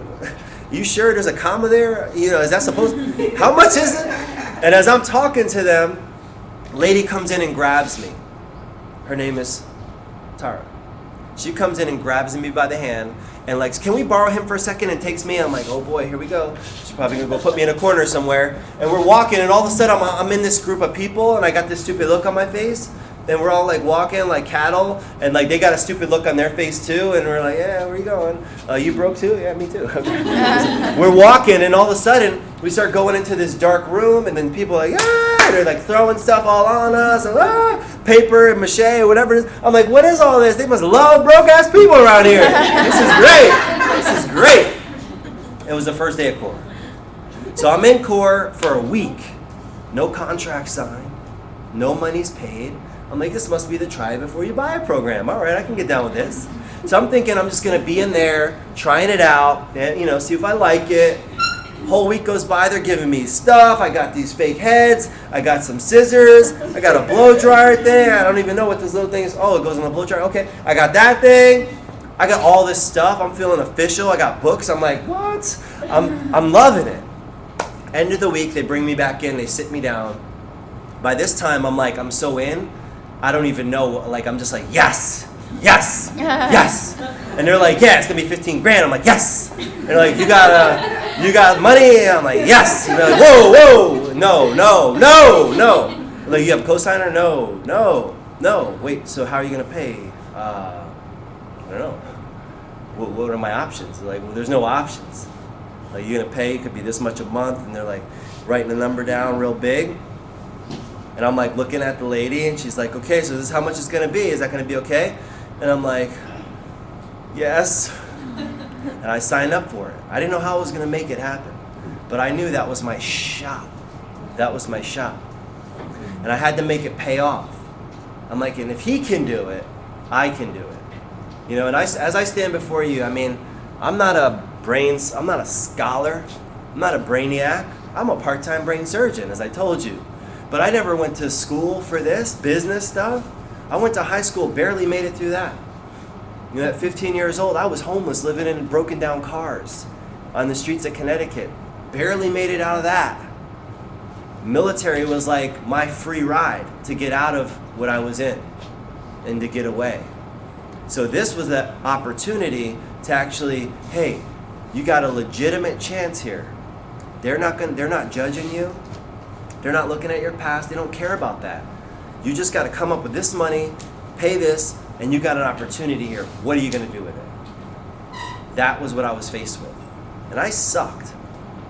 Like I thought I knew hair, but I knew short hair, like clipper stuff. But they start throwing this long hair at me. I'm like, what is this?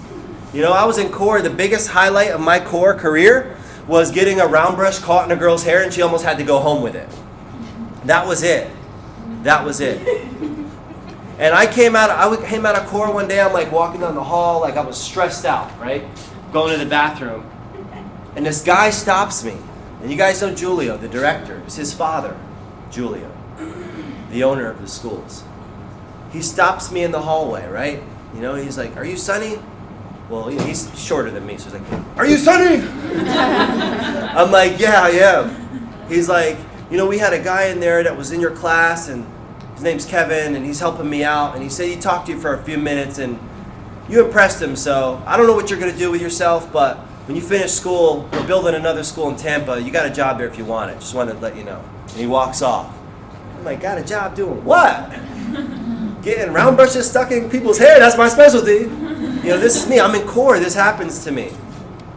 But the only thing I had going for me is I was enthusiastic about knowing nothing, but I was just enthusiastic. I always said yes. And that's going to be a big part of what's going to set you guys up for success. And I'm going to share a couple slides with you before we see what happened to our models. They'll be back soon. There's one. Yay, we got one. One's better than none. Yeah, it's cool. I'm just going through a few slides. Yeah, I know it's a little tight, the seeing in here, the visual, but it's all good. I don't want to turn off the lights because she's gonna. I mean, you think? We'll try it. Let's like try these it. little ones that go on. We have little lights that go on. Let's try to turn off the big Try lights. that switch right there. Oh yeah, that looks so good. All right, ooh, you got I mean, you still spotlight can't going. This see is anything, I like. We but- should have done the whole deal like this. I like it. So this is what was holding me back, guys. This is what was holding me back. Fear. What is fear? It's false evidence appearing real. I thought I was gonna suck because I got a round brush caught in a girl's hair, so I wanted to quit. You know, that's me in the corner. And then that was me having that vision, like I could be in the spotlight one day. But what it took is it took this obsessive mindset, this attitude. I had to become literally obsessed, which the definition isn't that bad. A lot of people think like when they hear the word obsessed, they're like, "Oh, obsessed." People have like this negative connotation for obsessed, where really, what does it mean? If your success dominates your thoughts, you are thereby obsessed. It's not a bad thing. But you have to have a huge why. And I like to share this with groups. I mean, my why I do what I do. Why when Cindy said, "Hey, a spot opened up for guest artists tonight. You want to take it?" Why? Because my why, what I do, no matter, I mean, I was ready to, lay it down. I'm just thinking like, all right, tonight, I'm getting back. I've been on the road for the last 7 days. So I'm like, yeah, I'm ready to like find out if my house still looks the same. I wanted to get home, but I'm like, yes, I'll do it. Because I have a big why. That's my why. I got these 2 little freeloaders, right?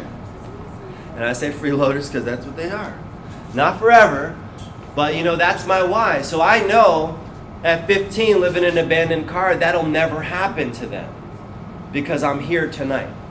And I say yes to every opportunity that comes my way. So that's my why. But what is yours? Because you got to have something big. So when you get frustrated, when you're ready to quit, when you're like, "Oh, screw this thing, stupid kit, wheels falling off, Paul Mitchell, they just jacked all my money," all this. When you get all frustrated, you look at your why, you pull up your why, you unfold that paper that has your why written down, and you're like, "This is why you're doing it, suck it up, let's go." So I believe this is true for everyone. They want 3 things: to be their own boss, to control their own destiny, and to believe passionately in what they do. That's all we want. It's simple. It's simple.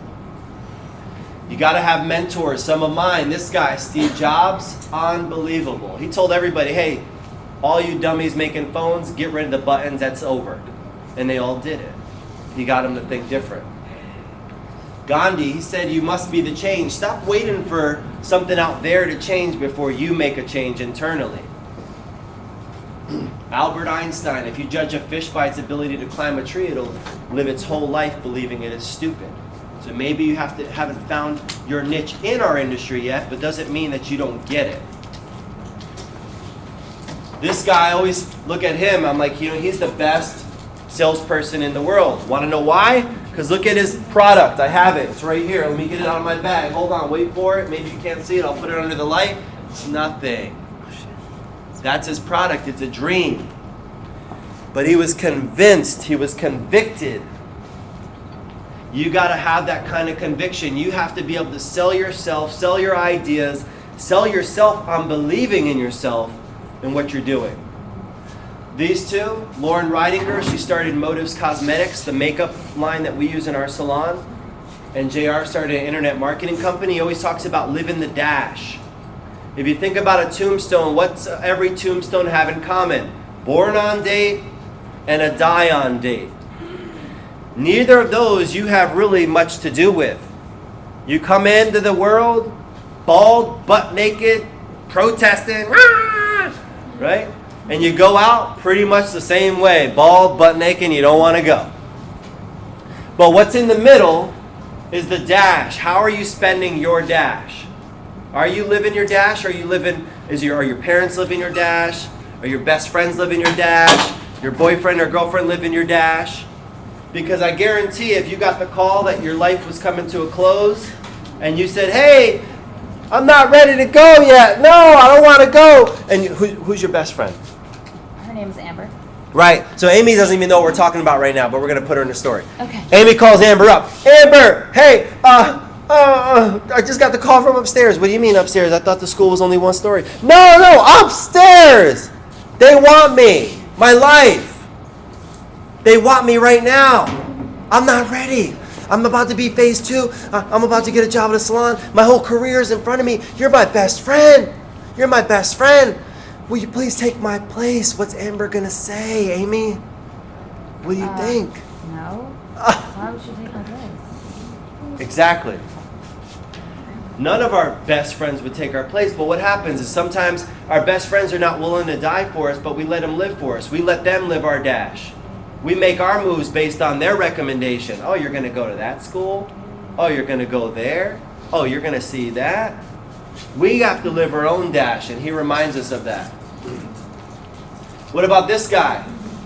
30-year-old worth $30 billion.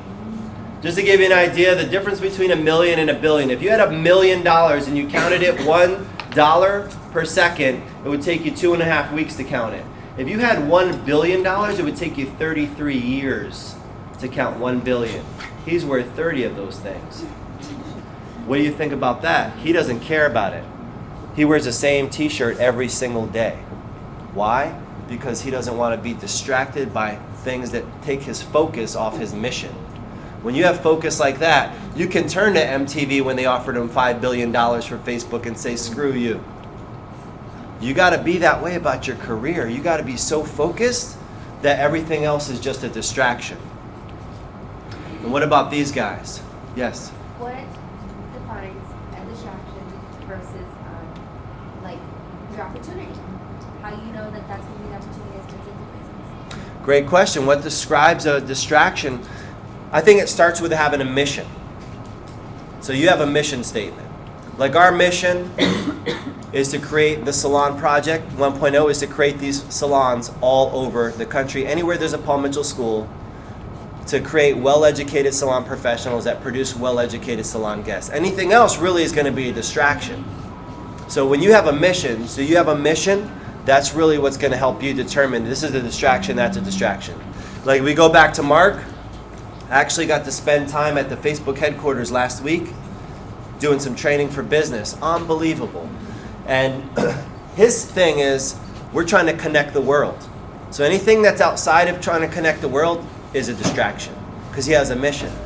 So you could develop your own mission, and then you can start to know what a distraction looks like. Because you'd be like, oh, this is taking me away. I'm trying to build my beauty career. Is what I'm about to do going to help build it or no? If it does it, it's taking me away, it's a distraction. These two guys, $700, started a company. John Paul, first couple of weeks, lived in his car with his kid. went door to door around Florida trying to get people to buy their bottles that looked cheap because they were just black and white because they couldn't afford color print. Where would we be if they didn't have focus? So these are some of my biggest mentors, and then the crazy one I told you about earlier that screwed my head up in a weekend just listening to him talk. He did brain surgery on me in less than 24 hours. Keep score, you do more. So it really, I think, at the end of the day, guys, it's going to be about belief in yourself. It's going to be about belief in the company. The decision you made, no matter who says, oh, you're never going to make any money at that. You're never going to do anything with that. Really, beauty? Really? You got to believe in it. Because you're going to have the haters. You're going to have the naysayers. They're all going to be there. Promise. That's part of the project. That's part of the plan. What is belief? The acceptance that statements are true or something exists. Trust, faith, and confidence in someone or something. And that someone might be you. Because sometimes it's our own self, right? That mindset, we don't have belief in ourselves, and that prevents us from going for it. Oh, I'm not going to go out for that team because so-and-so might think I'm stupid. No.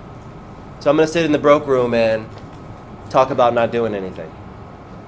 You got to have belief. These are the recipes I look for in leaders. Honest, hardworking, and intelligent. One of the best examples of that is standing right here to my right. The CIA, these bands that we wear, this is part of my uniform. I wear these every single day.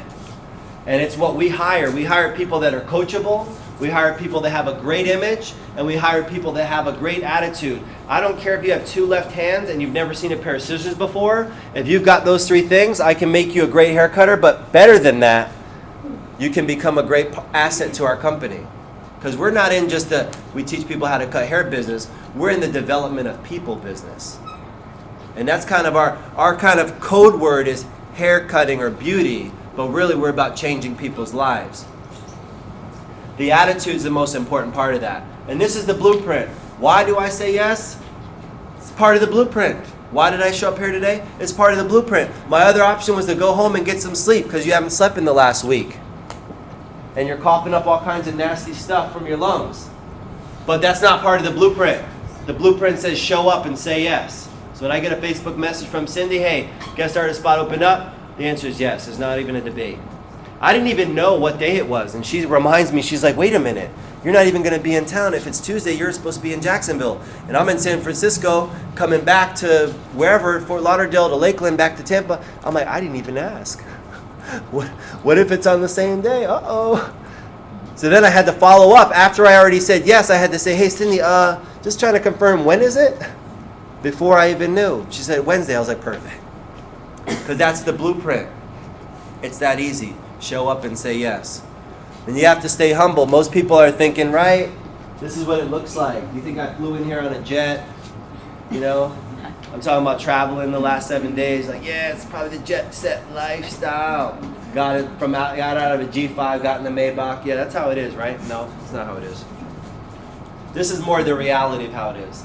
This is our third location. You think by now, it's like, do we just hire people to do all the dirty work? No, we do it. Jenna was there. You can't see her in this picture. I took the picture. Oh, she took it. That's why. 3 o'clock in the morning, we just built a salon 4 months ago in South Tampa. We painted that salon. We banged the nails. We rolled our sleeves up and did it. That's what being humble is about. A couple more things I want to share with you. These are people you want to put on your list of people I have to divorce and get the hell away from. That's what it should say. I would text that to me, girl. Yeah, just leave it there. Just run by Yeah, the entitled, the gossiper. These are the people that you can find in the broke room. The entitled, the gossiper, the liar, the know-it-all, the little bitch. Little bitch is my favorite. Mr. and Miss Independence, right?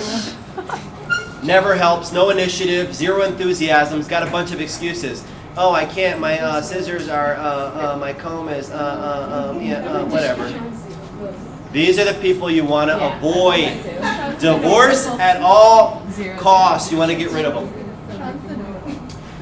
The next one, this is the biggest shortage that I find that I'm seeing with this generation that's coming up right now, guys. I promise you.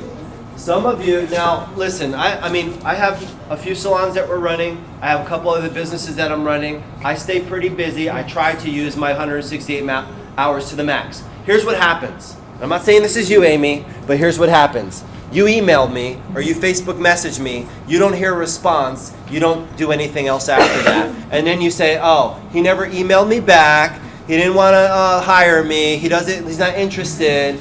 And you get romantic about it. But listen, guys, it's business. You want to get in front of somebody. The salon you're looking at, you need to get in front of them. And I don't see this from a lot of you guys. I don't see the follow-up. I see you send out one email. Should I show my inbox? How many emails do I have? Too many. I don't want to make a liar out of anybody, so I'm going to ask Ariana to read. I'm going to go to my inbox. I'm going to ask her to read this for you guys. You just say out loud what the number is on my little email icon. 35,743.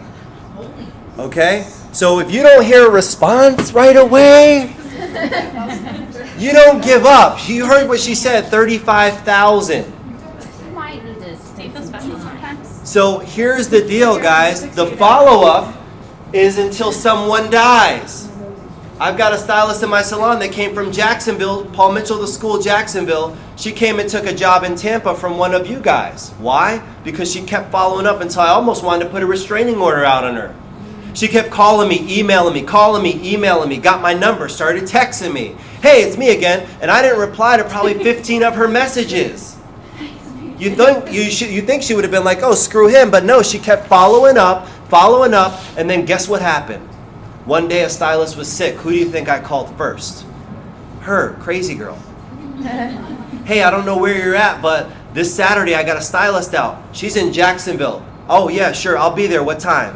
What do I need to bring? She showed up. Now she's one of the top performers in our company. Why does that happen? Because she got this.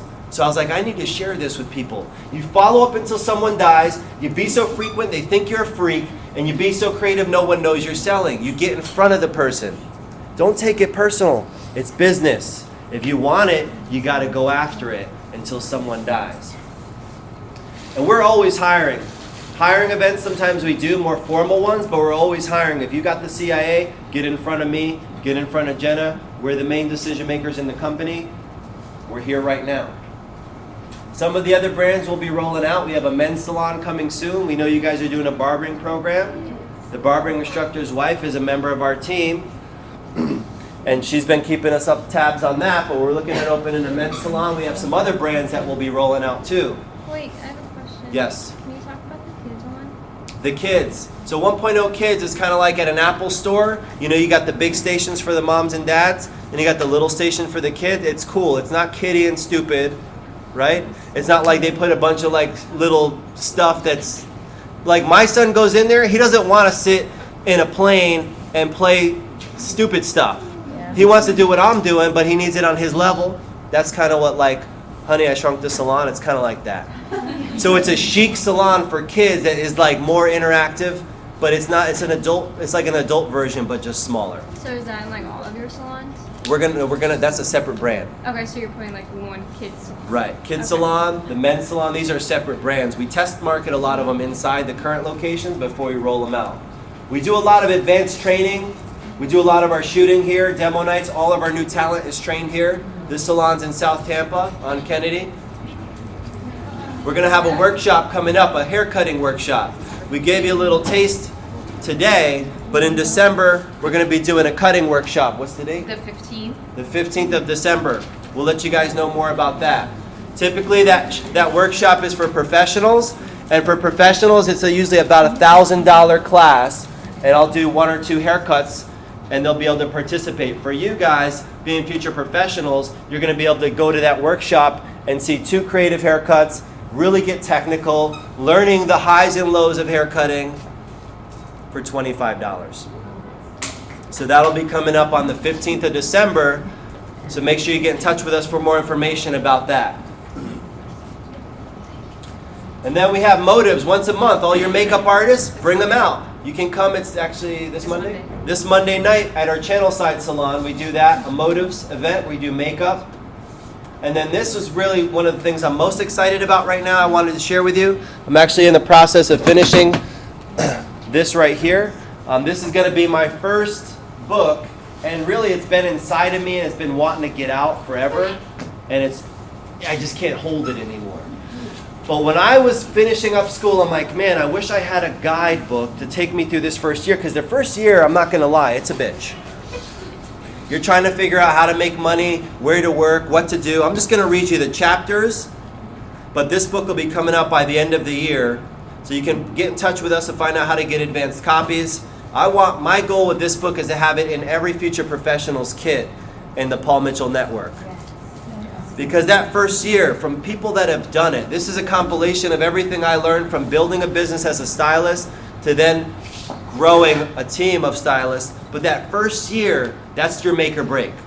That first year, you're going to want to quit. You're going to want to go to some other school, just leave the industry. This book is going to help guide you through some of the toughest decisions that you're going to have to make. So some of the chapters in the book sound like this. Chapter 1, why is this industry for you? It's about having your why. Chapter 2, resumes, portfolios, and other waste of time. Now, I'm a business owner telling you it's a waste of time. It's more than what you think. You have to read that chapter. Salon interviews with an S. It's not love at first sight. Chapter 4 is show me the money. The numbers don't lie. You got to know the numbers. Hustle muscle. What's your DNA? Networking or die. How do you strike up a conversation and build business face to face? Because it's going to happen. It's not going to only happen through putting out a Facebook post and thinking everyone's going to come flood your chair. Got to learn how to network. Chapter 7, goals. Set them, but don't forget them. Chapter 8, mentors versus coaches. Why you need both of them. Chapter 9, location, location, location. Why bouncing around will ruin your career. I've seen it happen. I've seen people she went to school with that this year are starting again a new business. She'll click probably $100,000 this year. Why aren't they doing the same thing? They bounced around. It ruined their career. And then chapter 10, what if? What if you do make it? So that's going to be coming out this year. And then this is a show I was talking about earlier, which we always do the links, like when we broadcast. But you can find the links either on our Facebook page, ustream.tv, or on the YouTube channel. You'll be able to find all the information on the show. There's about, I think, 82 mini episodes. When I started this, I was driving around in the car. Like, I need to record this, and I didn't want to write it because I don't want to crash into somebody. So I recorded it on video. By accident, I uploaded it to YouTube as a public video, not unlisted or private like I thought I did. Somebody finds it, and they're like, hey, this is really cool. You have any more of these? I'm like, yeah, I got like 80 of them. They're like, can you publish more? So I published them all, and it went from a 1 or 2 minute me driving around town recording myself, just ideas, to turning into a full-length show that we do 5 days a week. So definitely check that out. And then there's all the contact info. If you guys want to stay in touch, take a picture of that slide. We're going to cut the lights on in a minute and get a recap on what Jenna did and get a little... But here's the deal, guys. Our industry is one of the greatest.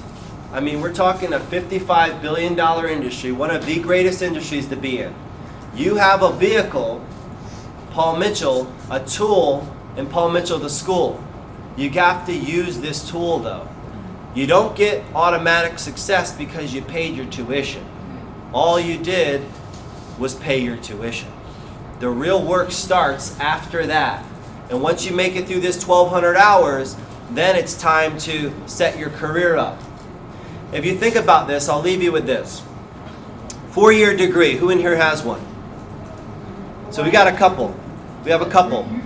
4-year degree, person graduates college, 30% of them make $30,000 or less a year. Okay, with a 4-year degree. Here's the next part of the story. There's about 40 to 50% that are making $40,000 to $50,000, and then you start slimming down to 10, 20% that are making 60 or more. So when you graduate from here, you've got maybe, we'll say 1 year So your goal, here's my goal, coming out of school, there's this thing we call in business, we call it break even. So my goal my first year was to break even. I just put out 15 grand. I need to, at least in my first year out, make that back. If I make more than that, then I'm actually in the black. If I make less than that, then I'm in the red. That's not good. So that was my goal year one. I wasn't thinking year one I'm going to make 100 grand. Maybe I could have, but I was thinking realistically, I only got 1 year of school. So if I can make, half of what a 4-year degree person is making, that's not super bad. Maybe in year 2 I'm making 25 to 30 grand a year. Year 3 I'm making 45 to 60 grand a year. Year 4 I'm making 65 to 75. Now it's like I went to school 4 years. What if by your 5th year you're making 100 grand a year? So you have to put it into perspective. Because there's 4-year degree people coming out that are making 30,000 or less. And there's a lot of them right now that aren't even employed. 290,000, 2 weeks ago the job report came out, 290,000 people on unemployment. One of the episodes I talked about that, how to get a job in 3 minutes. There's no need for that. What we do is special. We work on the outside, but I guarantee you it goes way deeper than just the outside. You owe it to yourself to make some noise in this industry. And that's our mission. We have 108 schools, so I'm not going to rest until we have at least 3 or 4 Paul Mitchell, the Salon 1.0s in cities where those schools live. And I need some help because I don't personally have any interest. It doesn't get me excited to own 600 salons. I'm cool with 1. I want her to own a handful. I want you to own a handful. I want you to own a handful. I want you to own a handful. I want you to own a handful. I don't have any interest in that. And you. So that's the way of the world. That's the way of the world. And we ask you guys to join in that process. By not just investing the 15 grand, we got your money. We thank you very much. Paul Mitchell, the school is happy about that. They're a profit business. They're going to continue to grow. But by coming out of this school and doing something with this, and if we can be of any assistance, then that's what we're here for. We're going to be hanging out for a few minutes. I've got some dry hair cutting to do, but I know you guys have other things to do. So I'm not going to hold you guys in here hostage any longer. So on behalf of the Salon Project 1.0, I am going to release you. I want, if someone could turn on the lights and have Jenna give a quick recap on what she did. And then I'm going to get into my girl Ariana over here. All right, so I mentioned earlier we did an X on top here, and I gave her a pretty strong triangular graduation underneath, and then the longer pieces fall over, which you can have a lot of fun with the carving comb and kind of shred it up a little. And disconnections are cool. They look cool, but they also, if she wants to wear this curly or just really messy, it just adds a lot of movement to the haircut as well. But she can also expose her the shape underneath, and she definitely needs her color done. So I had told her on our next visit, when she comes to the salon, a cool thing to do would be to section out that X again and maybe make that one color and then the underneath another color to give her some dimension. I think would be really cool. But you could have a lot of fun with hair cutting, and just knowing the basics will really allow you to do anything. Awesome. Give her a hand. Very cool. And on that note, we're going to officially say that we are closed, but I'm going to play with a little bit more hair. If you guys have any questions, if you want to get any personal things from either myself or Jenna, questions answered, we'll be here for that. And let's see. We do have some of these, which these are what we call Rising Star apps. So this is if you want to be staying plugged into 1.0, your contact information. The most important thing on here is a legible email, because I know how we get, right? honeybooboo26351972 at yahoo.com. We can't even read it, okay? So it just needs to be legible. right? So we can put you in our network. We can let you know when things are happening. We'll put you in our newsletter feed. You can be able to stay in contact. So we have some of these. You want to take one, fill it out. I mean, wherever you got to fill it out, just to make sure we get it back tonight. And then other than that, let's see if I have any other tricks in my little bag of tricks. For your model. I only have a couple of these, but I definitely have to give one to my model. She's not even done yet. And then for let me pick on you a little bit. I've read like 20 You read 20 books? All right. I've read like 20. But yeah, we'll bring some more. We'll bring some more next time. I didn't have a whole bunch. I didn't replenish my stash. But did you guys enjoy tonight? I just need to know. By a round of applause. So we'll leave these here. If you want to pass them out, awesome. And then, like I said, we'll be hanging out. We'll turn on that. Who knew how to do the music thing? Oh, it's right over here on the wall. Is it you? I got you. Yeah, you can turn the music on a little bit. I'm going to play with some hair and kind of stop talking. Yeah, I touched it, but I don't. All right. So you okay so far?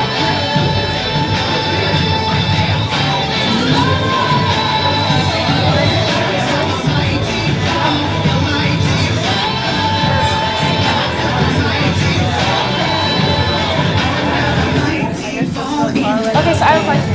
A while back, you came for career fair and you like did like pictures, like one picture. Yeah. This is pretty cool. I have that. I was basically I was Somebody else is video. Yeah, that's the question. Right, your hair wasn't that long or it was awkward. I told her just one day, I was like, I didn't know if you want to come here. She's like, don't tell me. Yeah, I got For Brandy? Yeah, I know. Hers is so cute. Diving it out. Wow, that's really good. All right, so you're You moving remembered my right name along. from the third week and everyone was here. I know, like our first, it was like over an hour.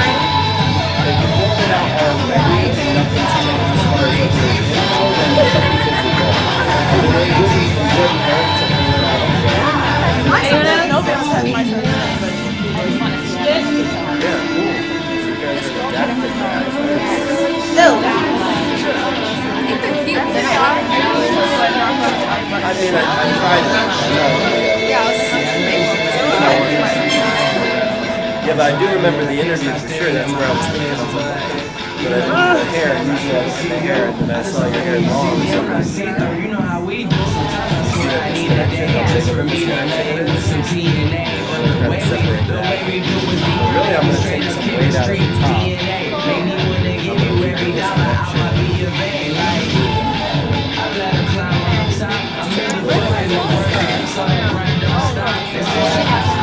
Toodles, boo! It's got a lot of hair.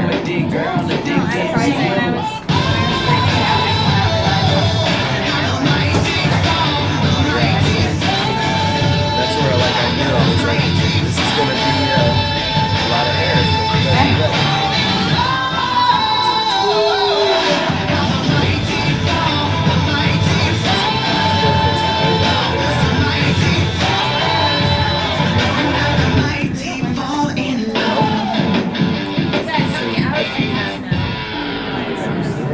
It should be on the sheet that they gave us.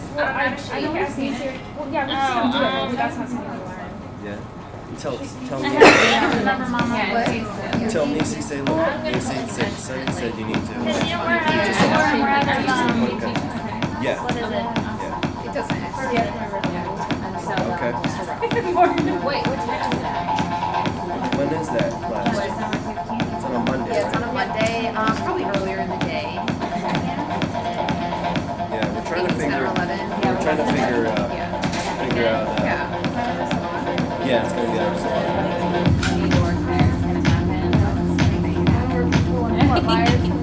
Gonna make it happen. Are you moving down there or something? I want to.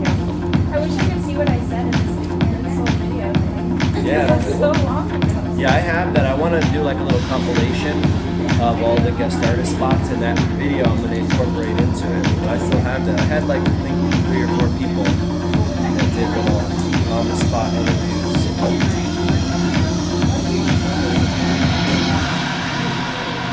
comfortable to hold your scissors like that? Because everybody holds them, they tell them we can't hold them like that. Well, it just depends what you're doing. Like for this, I can. Sometimes I'll cut like that. Sometimes I'll cut. It just depends what we're doing.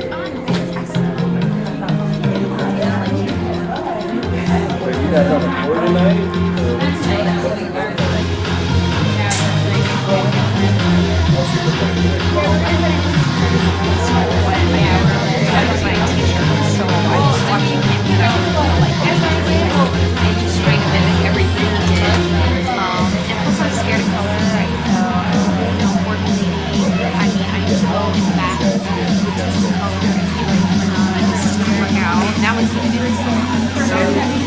One day it all just clicked. Where do we put these? Maybe we'll just make a pile.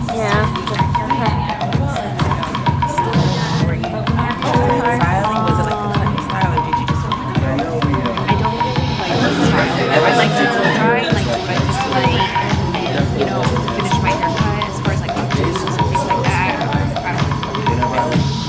But some people do, like, you know, they're like all about this, you know, up to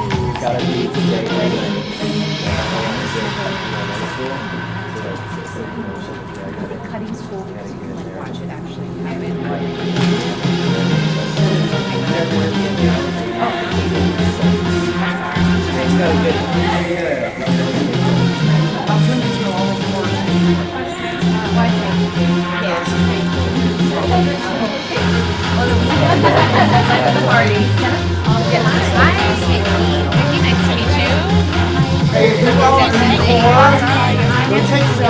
Mine are too. Okay.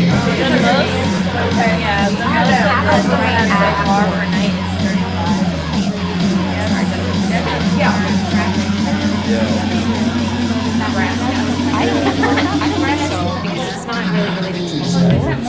It's like a private, you know, art gig that we're doing, so it's your time. You can totally. Yeah, I mean. Yeah. I would take that information down. But like I don't get lost amongst yeah, Facebook is good. Okay, you can contact me, but I have no idea.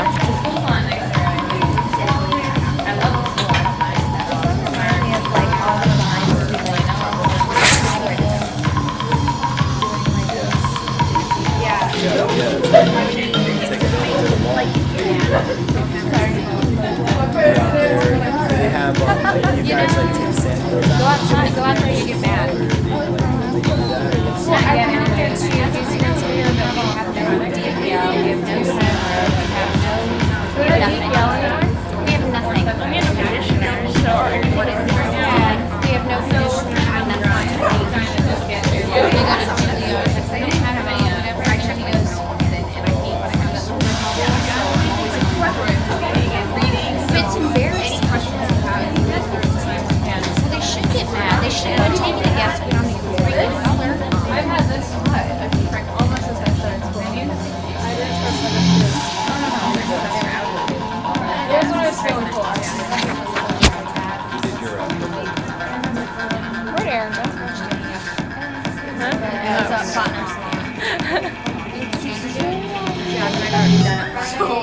But I do it a lot for yeah, exactly. Did it at Platinum. That's where she works. Right, I was like, that's where she works. Did she do it? Or no? The blonde? Did it at Platinum? We did the English house. She told them what to do, but she was the other color. I think her name was Jessica. Yeah, her name was Jessica. But she told her like what to do to my hair.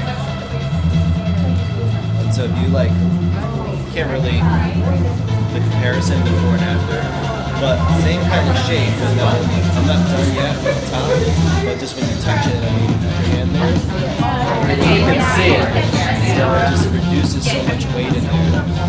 This isn't smooth, so if it's wavy, like this layer that falls over the top, and kind of hides that, she'll know. Now, somebody that doesn't really know, they'll pick this hair up, and they'll be like, oh my god, girl, somebody back you up. Because when they do it, they'll pick it up, And it's like old school, they'll think everything's supposed to connect, and then they'll go like this, and they'll see like, they'll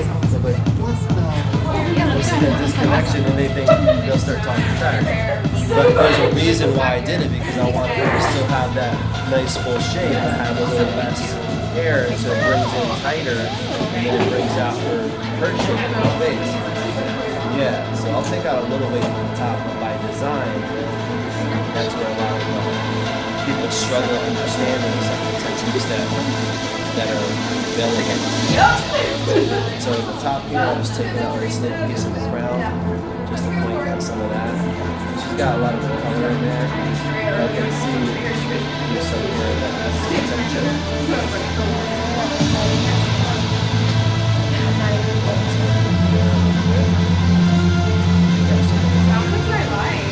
I'm just opening and closing my fingers and just kind of fans the hair out. So I can get some of those ends off. I mean, I don't want to take out all the color, but I just want to take some of those ends and some more.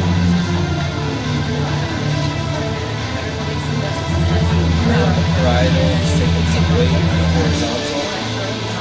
You can see that disconnection and how much of a disconnection there is. It's pretty big.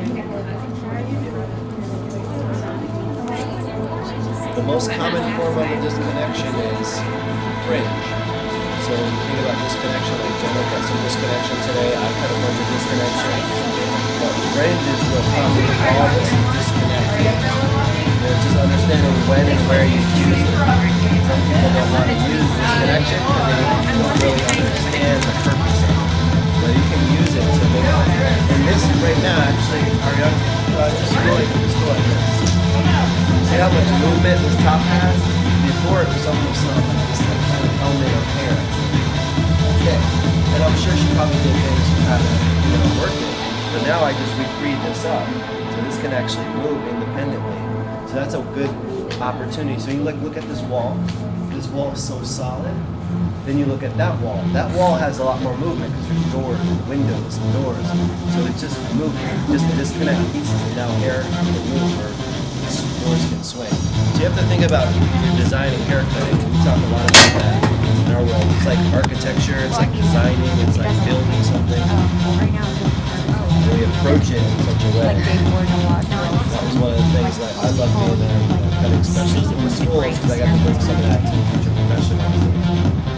It depends on what level you're at. But even if you start to understand that, understand some of that at this stage of your career, it's just a different way.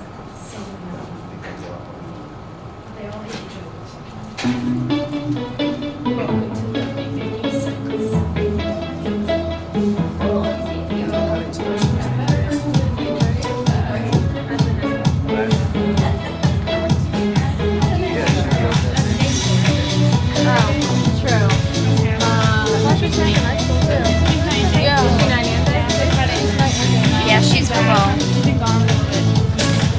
She has short hair, freckles. She just colored it, yeah. It's like a kind of like this.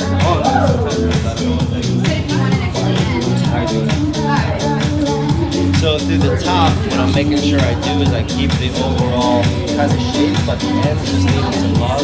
And I wanted to make them fall a little bit more seamless when they fall around your face.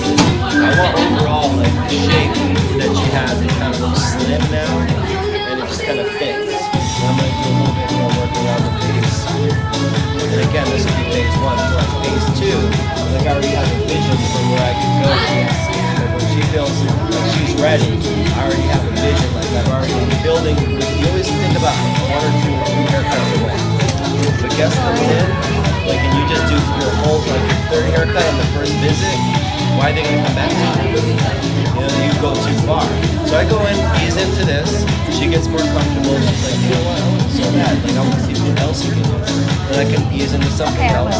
And then eventually you build that relationship. And then do whatever you want. Then you sit down. They know it's gonna be something. I can't listen to that.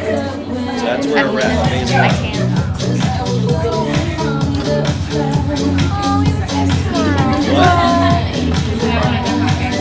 Yeah, I know. And trust me, when I started cutting, it was the same way. Like I want to like jump right into phase 3, and And I did on some guests, and they just didn't never come back. Yeah, you scare me. You see him like a year later, like, you haven't been in here in a year. Like, yeah, because you cut all my hair off the first time, so you kind of like do that every time. And I wanted to do it today, but I was like, I really want to fix it today. Where I am. It's gonna get rid of something. I hate to Yeah, it does hurt me. I brought Ava here and she was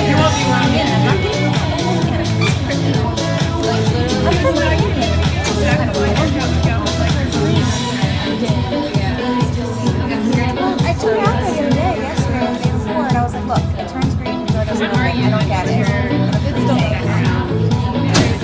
I think you gotta wait for that click noise. It doesn't make a noise. No. It just goes.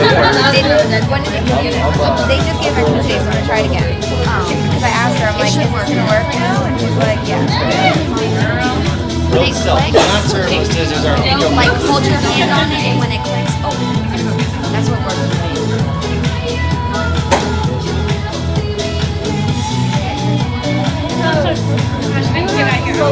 I'm gonna cut my hair. Just go for it. That's what I did. You just have ponytail yourself. Yeah. So, now what is some of the Paul Mitchell makes it in the hair care world, that's what we offer. We're a focus salon. Okay. So, if you ever find another product besides Paul Mitchell in our salon, you call John Paul and say, he is not a focus salon, he's an imposter. We're very serious about that. There are people that they take advantage of the Paul Mitchell name, and they do, you know. You kind of break the rules, but we don't play that. But now, like, what happens if, like, someone wants, like, a very, very vibrant color? And, We give it to you. I mean, yes, I know ink works. Tell me what you want to tell me. Stop beating around the bush. What, like that? I hate it. Okay, why? Because it doesn't stay in, and the colors just are horrible. I mean, they look good for, like, a day, maybe a week, until you wash it. Now, here's the thing. Now, this is a great thing she's bringing up. This is legit. Why do you think that is? Because every single time I've tried it, it washes out right away. And I've tried pretty much every single color. But here's what you have to think about. Paul Mitchell, for 33 years, it's all about integrity. Paul Mitchell knows that in the long run, nobody's going to want purple hair forever. So if they make a color purple that goes in your hair, what do you think it's going to take to get that out of your hair? We're going to have to I mean, I realize that, but destroy like, it. I'd rather have it in my hair for like a month than a shower. There are ways to make it last longer, but at the end of the day, that's a big thing with Paul Mitchell. Is they know, like, I don't want to have to destroy your hair to take it out. So can we make it last longer? Maybe there's things that we can do, like treat your hair, apply it in a different method. We can use heat with ink. A lot of people don't let it process for 25 minutes with heat on damp hair. That alone could change the game. A lot of people try to maybe burn it in or do a shortcut, put it on and off. So there's things that can make it last a long time. Because I have people that get ink, like I have a lady that takes a lot, and I approach it a little different. But when Paul Mitchell does that, it's like, I know, because people are like, oh, it doesn't last that long. But that's kind of the mentality, because it takes a lot to take ink out. If I make you purple, and in a month you don't want it, and it's like gonna last, now I gotta like basically destroy your hair to get it out. And then you're like, oh, you ruined my hair. You kind of had to. You know, ink is, when you put ink in properly, it's kind of tough to get out. But it's like those little things, I mean. And then changing your mindset too. Like you're in the salon, so you have a guest that wants to keep their fire engine red hair, which you may have to come to every 2 weeks. So that's another opportunity to sell take home, to upgrade her services as an additional, item on your ticket. But no, Angela, your barber, her wife just did purple. Check her out on Instagram. It's like really friggin' vibrant. Yeah, no, I mean like it looks good. Yeah, it's her wife. Her wife. But no, cause I got it done here, and then for a photo shoot, I got Pravana done. I've always had Pravana in the past since I started school here. I've always done Pravana after that, cause it literally washed out like right after. I guy like everything. But I mean, And it will, you know, because it's the integrity of the hair is compromised. Because if I can do ink that can last for 6 weeks, then you should be able to as well.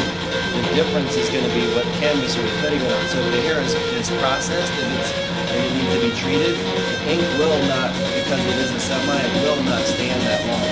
But maybe I need to pre-treat your hair to make it a little stronger. But ultimately, it comes down to, you know, their fashion colors and the fashion changes. So they don't, you know, they may change their attitude about it eventually. But I think as long as I work with Palmicho, sometimes I wonder, you know, like when they didn't come out with a keratin, a straightening product, I was like, oh man, everyone's doing this keratin. Like, and they're like, oh, I'm charging $300, and I'm just like, people try to sell it to me, and they're like, oh, you should do it, you're missing out, all this money. I'm like, no, I'm good. Paul Mitchell didn't come out with one. I trust that there's a good reason. John Paul's a businessman. He's not going to want to not make money, but usually what it always comes down to is we'd rather you not put this harsh chemical on someone's hair to straighten it kind of permanently and put yourself in danger. I had people that have to wear masks. Like, they would tell me, oh yeah, I'm still going to make money. Talk to them 6 weeks later, they're like, yeah, I got to wear a mask because the fumes are toxic. Paul Mitchell doesn't put me in that position because I only use their product.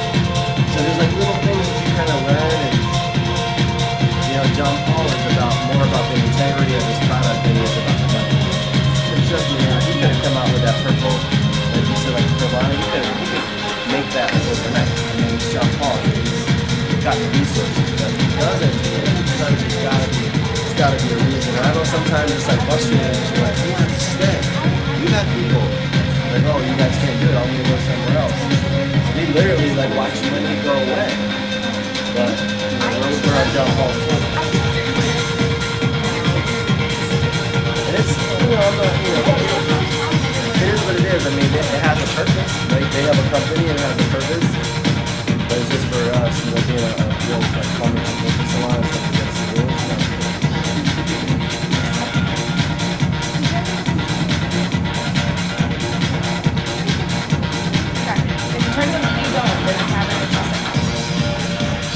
was your hair completely purple? Or was it kind A little across the street. So she's just using classic over direction, a little bit of elevation to layer the fringe, but with my finger angle, either matching or overextended, when it swings back the other way, it automatically does that nice angle. So if you ever try to do like that nice like side swept fringe, it's a great way to just take that section. Look at that arch, so I know those are the borders. Swing the hair. Now if I've got finer hair, I can keep it real low. But if it's heavier, I just start to elevate. So it adds a little bit more wiggle and softness at the same time. And I'll always cut this on the point, so I'll always move it right across. Even if I'm cutting it almost firm, I'm still cutting it at a point, so that edge is a little bit softer.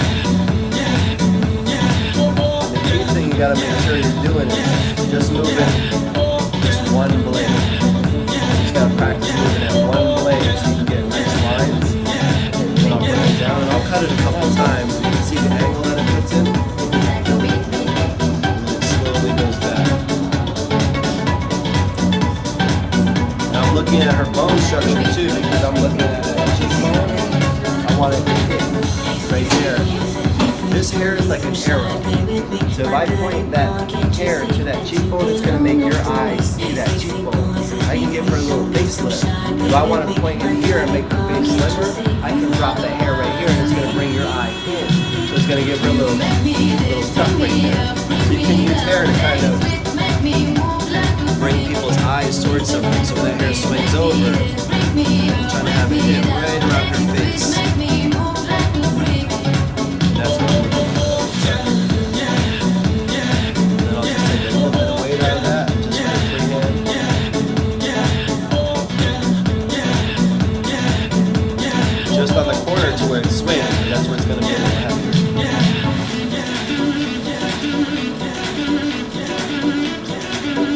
Never closing the blade down.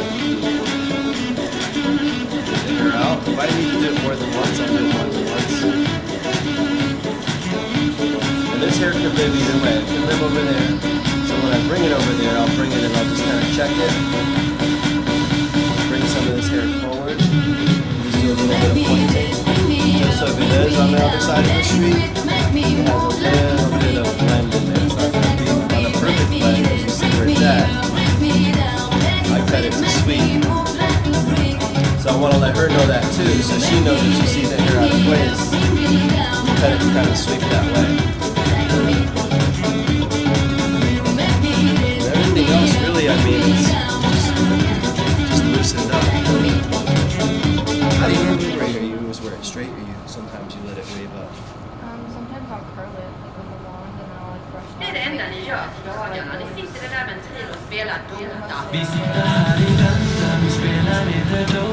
lastly, I'm just kind of looking at it from all angles, seeing that it tucks in. It's nice. It's got the shortness on the inside. Still has the length, so it's kind of at the shoulder. I'm just going to check around the trial one more time to make sure it's tight enough. Let the disconnection fall out. And I'm also seeing how my comb moves through the hair. There's a disconnection. You can see a good disconnection fall out. And that's structure, so I point cut that, but I didn't go in too deep because I want that to be able to support it. It's falling over top. That's the shape. If I point cut that forever, I can destruct it too much. I want to give this 6 weeks of room to kind of grow out. But it is shorter under there, so if you curl it, you'll have all this length around the top. Get some curl in this. I don't know if anyone wants to do that. You want to curl some of this on the top, kind of see another style, so you guys can see it another way. But put your hands in your hair. That's nice.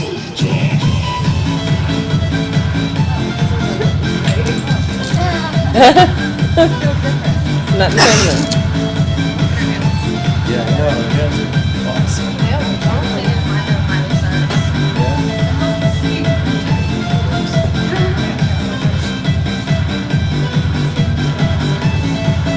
go up, put them like this, right in front of the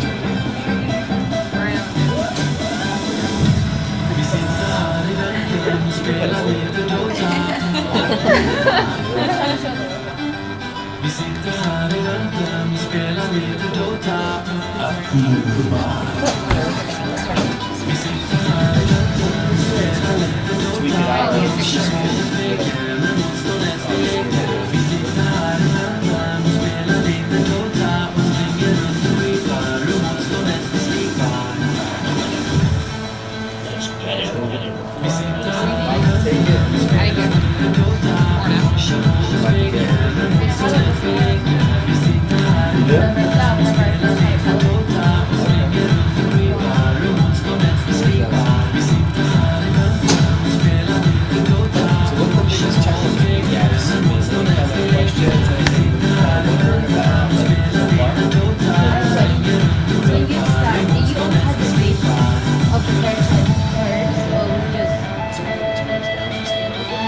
On the wall.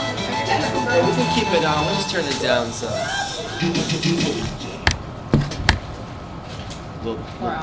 Yeah. It's all good. It's like, we listen to it all day. That's cool. Do you, most of hair cutting, you have to have a vision before, Okay, the vision before, yeah. Yeah, did you always have it, or you just, because one time, you said that you didn't, you learned, you didn't have it at the beginning, you learned it, but you always had it before, or you just learned it as it went? Like, are you talking about like an individual haircut that I was going to do? Really, my main thing in the first couple of years after school was like learning haircutting. Because when I was in school, I had a couple different like cutting specialists that had come through, and the system was still kind of new. Mm-hmm. So when I finished,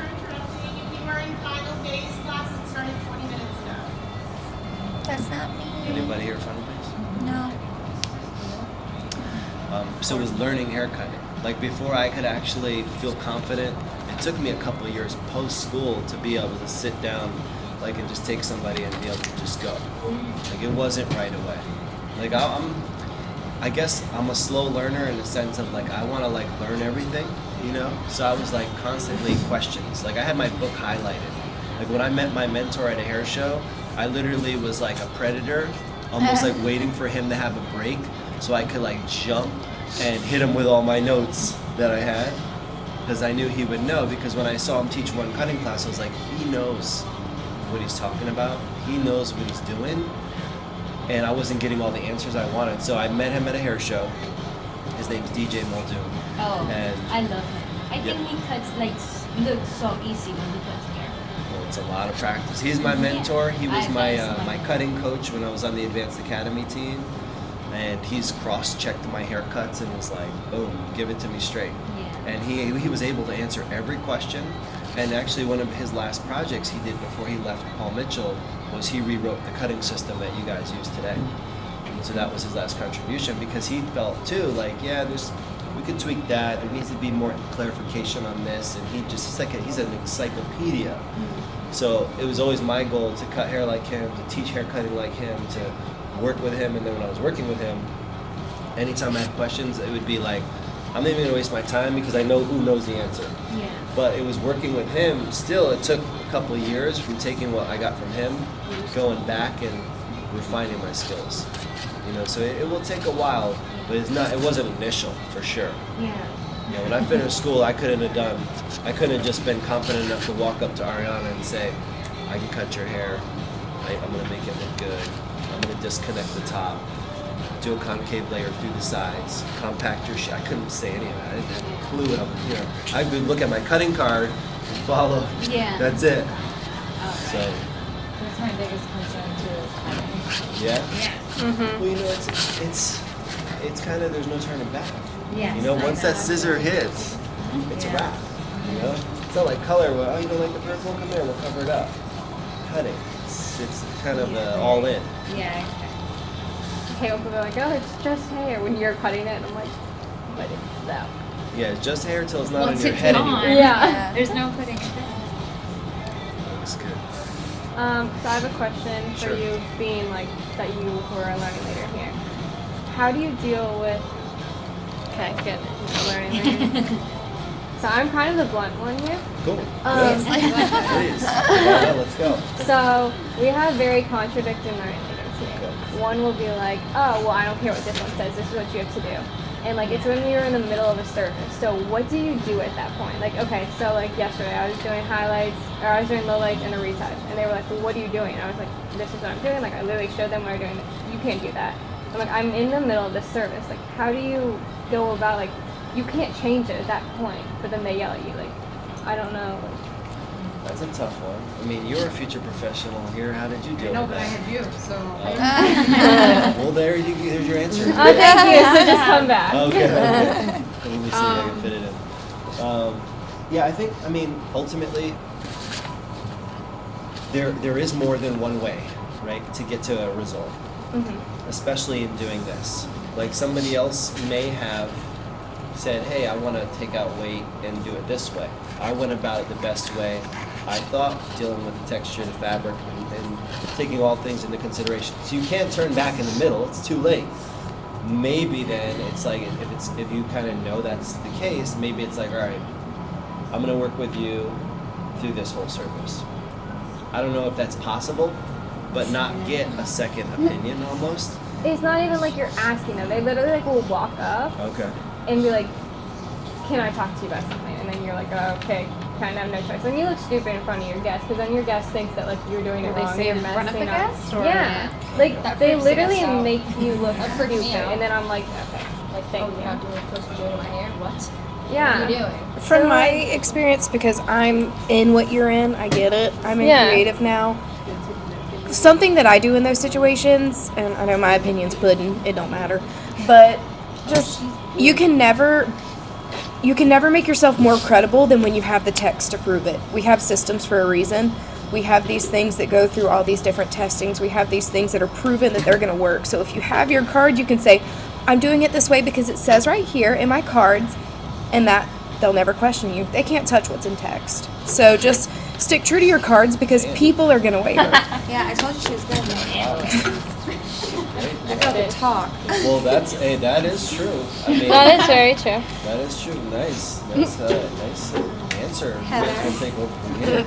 Alright, you can leave now. Yeah. We're done. No, stay. I like your pants. Yeah, no, that's cool. But yeah, what she said is very true. I mean, the systems are here for a reason.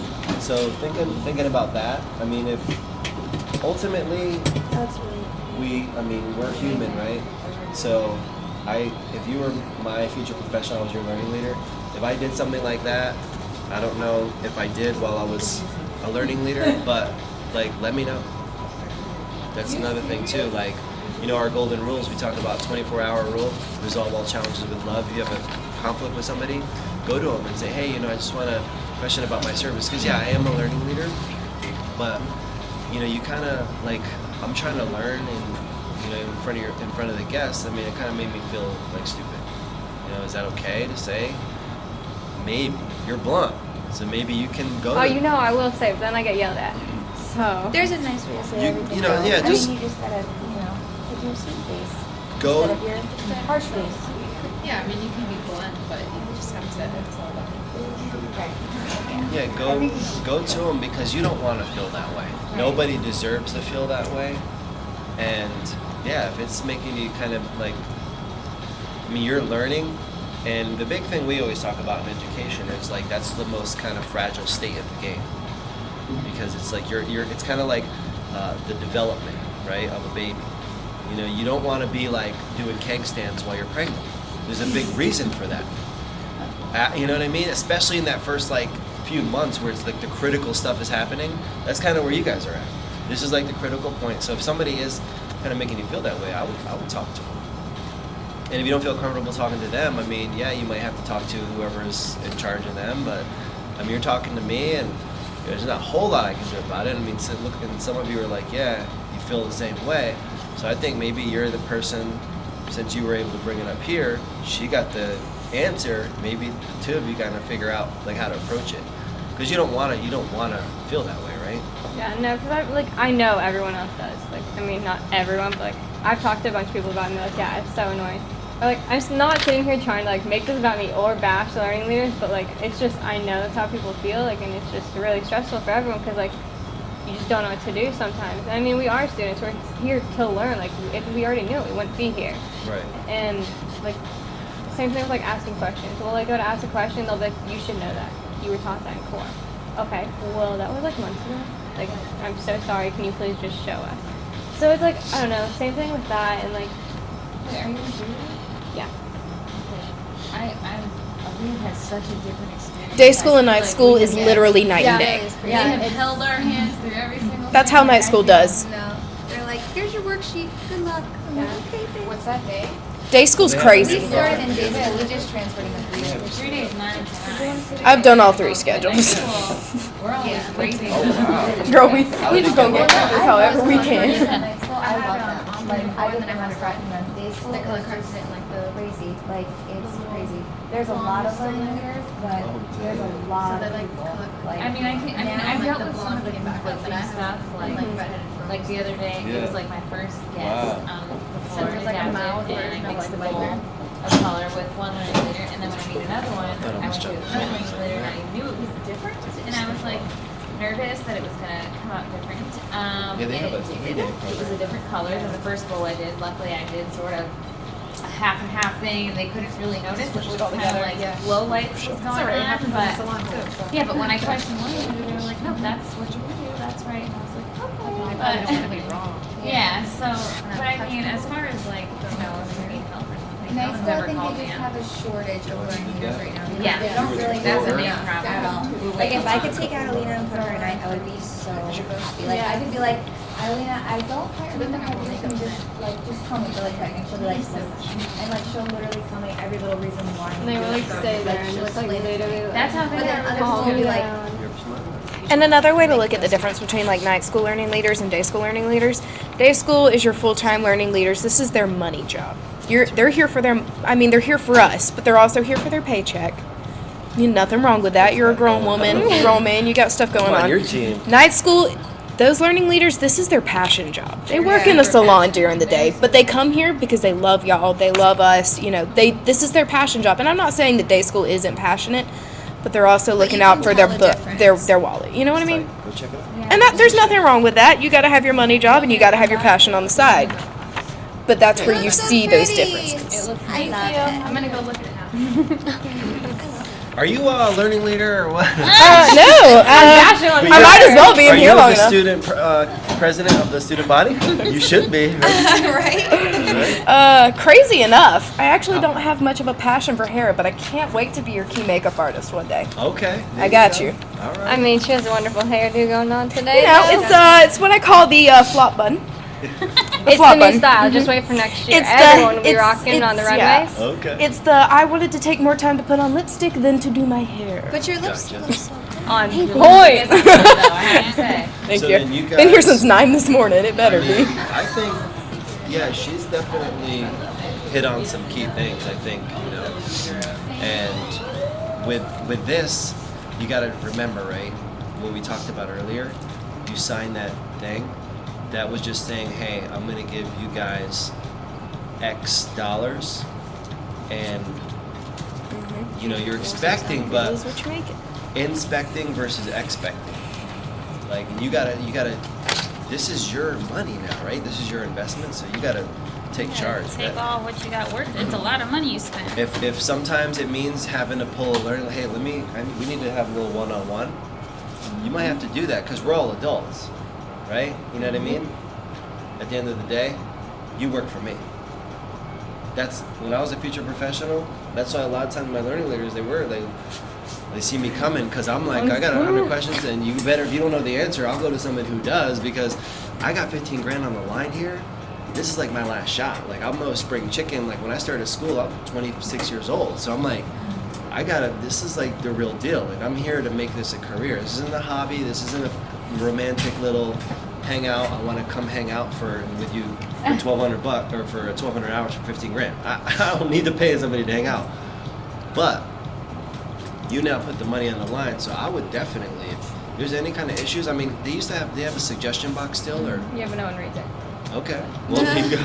I can put a Suggestion in the suggestion box. Yeah. Read the suggestion box. If you read this. I might put like 100 of those. So just keep reading it, please. But Please read it. yeah, I would totally. Stick it on the front. I would totally, no fear. It's just one adult to the other. Yeah, you may be in the learning leader position. I may be the future professional. But hey, we need to have a little talk about something and be okay with that. Recording on an iPad. Whoa! What? Hold Yeah. on, where's my iPad, David? Grab two. We need to talk about this. We'll call it even on the haircut. Grab two of them. We need to talk about this. I want an iPad. Grab two iPads. One for me for the haircut. They didn't do this back in January. It's so difficult. I got my That's iPad. not even my ladies book. Honestly, they're not going No, to it's come super useful until like maybe 5 or 6 core classes. Who has one already? Everyone? Only my Ours core was the class first got it. class to get them. Yeah. Is everything uploaded on it already? Like, Yeah. I think it's kind of slowly getting there, right? It's progressive. But the learning leaders don't even have Yeah, they don't know how to use it so either. they just have their textbooks, so they're It's just like a kinda testing thing yeah. still. But the cutting app's really cool. Well, It yeah, has it videos is. and stuff. It's really Oh, cool. cool. It's just all the You got the iPad? book stuff. No, she's with me. She already got hers. Oh, here we go. Because we thought we were waiting for iPads. Yeah. So we're here. I'll go jack you one. I know, I want more. I'll just more run in and be iPads. like, So I have a question. Do you ever go with the curly look? curl, crimp, braid. Yeah, at least Do somewhere. you flat Go- iron it? Every day. My hair is Is curly, there like so pomade in there? I will put Wild Ginger finishing spray. Okay. Yeah. I've been like, literally the whole time you were talking, like it was just moving. I'm like, I wonder what's in there. I know, it's like I keep wanting to take a comb and just come through. Right? It's literally what I was I was Okay. thinking that too. I'm like, if I could just like do That's all I want, just to soften it. How weird I is don't that? know. That's They're all weird. thinking that. It's yeah. What? We're allowed to touch it? Yeah, you want to touch it? Yeah, of course not. Right. Oh, no, I don't like this. Get it one every I would do time. that all the time if I had one of those. I don't like it. It's I'm watering everything. I'm blow dry, iron, spray, blow dry, spray, blow dry. You guys You are not a man. easy on the feet, I right? know. It's every day. It's every day. You give me a little carrot triplex. Yeah. I I'm just gonna cry. I got you. You want my card? Yeah, you have your card? Yeah. If you have a card. Cards, yeah. Oh. Yeah, okay, well, We'll get it back. get a punch though. Wait, hold on. Just kidding. The learning leader stole it from you. I'm not even kidding about Okay. that. You had one? Oh. I did have one in my We don't thingy. have them yet, I think. It's cool though. They haven't done any. But yeah, you guys Kyle? got all the contact info, right? Yeah. We got We're we doing also- class. we're definitely the kind of Yeah. class in the 15th. Yeah, Are they gonna definitely. like Oh. give us more information about it when you know the definite time? and Yeah, stuff? Okay. yeah, definitely. Post something. Makeup class. When? Where? Monday. Monday. Channel Yeah, side. we do them on the fourth Monday. So it's channel the side, one this- by like. Okay, I know. down downtown. Yeah. How Channel much side does area. that one cost? That one is that's a free event. Oh. Yeah, And that's a what free time? event. What is time tutorials and it's- stuff? Yeah, tutorials, and then we do some networking. There's like we have stations set up where you can kind of go to a station. Should we and come learn. prepared with our own things? For that, I mean, it's really it's just Like a gonna look come and and look, yeah, Right. and look and Okay. Just kind making of sure. What time did you say it was at? No iPad. The Got no makeup? iPad. You start at like 6:30 because we'll start rolling in and we start. Yeah, on his new iPad you can. Let's bring it. Yeah, right. I got your back. Yeah, doors open 6:30. If you do come a little early, PlayStation. if the team is like working on some of the pre-done models and stuff, so you guys are stylists and stuff like that, so you can come a little early. But we let general people come in at 6:30, and then we do a short presentation about motives at 7, and then we do some little demos. I think we have a guest artist coming in from Orlando that's going to do some airbrushing this Monday. Oh my god, don't she even just got a start. Like I machine. just bought a machine and it's like what I want to do with my life. Like I'm obsessed with airbrushing. Airbrush makeup? Let me Yes. clear it with my My aunt got me 4-year-old that. boyfriend that I'm free for the day, and then we can go. Okay. Because Jordan might have a fit, but it's okay. It's my only day to spend with him. See Like if that we I'm can not get- screwing We'll Can do we it in just front of bring this so we can get the with. logo He in the would back. probably love it, but no. Because then he'd be like, Mom, let's go play Pirates instead of doing makeup. Hi, Cliff. Hey, Claire. Thank you so much for all the information. Definitely, definitely. See you again. Can't Thank wait you to see guys. back. Great to see you. Okay, sounds good. If for any reason you need help getting your models ready as far as makeup or even hair, because I do that too, I just love makeup more, give me a call. I'd love to come help anytime. Very cool. Thank you. Thank you. Where's Jenna? All right, let's do it like in front of. We can't really see it too good, but we still can get it. It's right there. I want to get that in the background. I have to go on this one. All right, come on this side. What side are you on? This side? This side. Hold on, hold on. Yeah, Jenna's there. Great, great.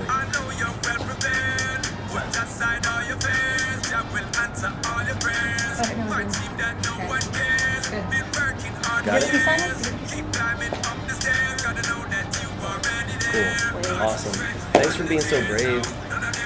Yeah. You know, it was like twisting your arm, but we got it. We made it happen.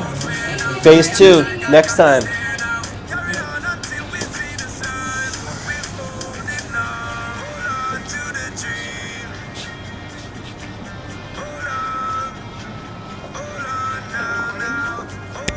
Let me see.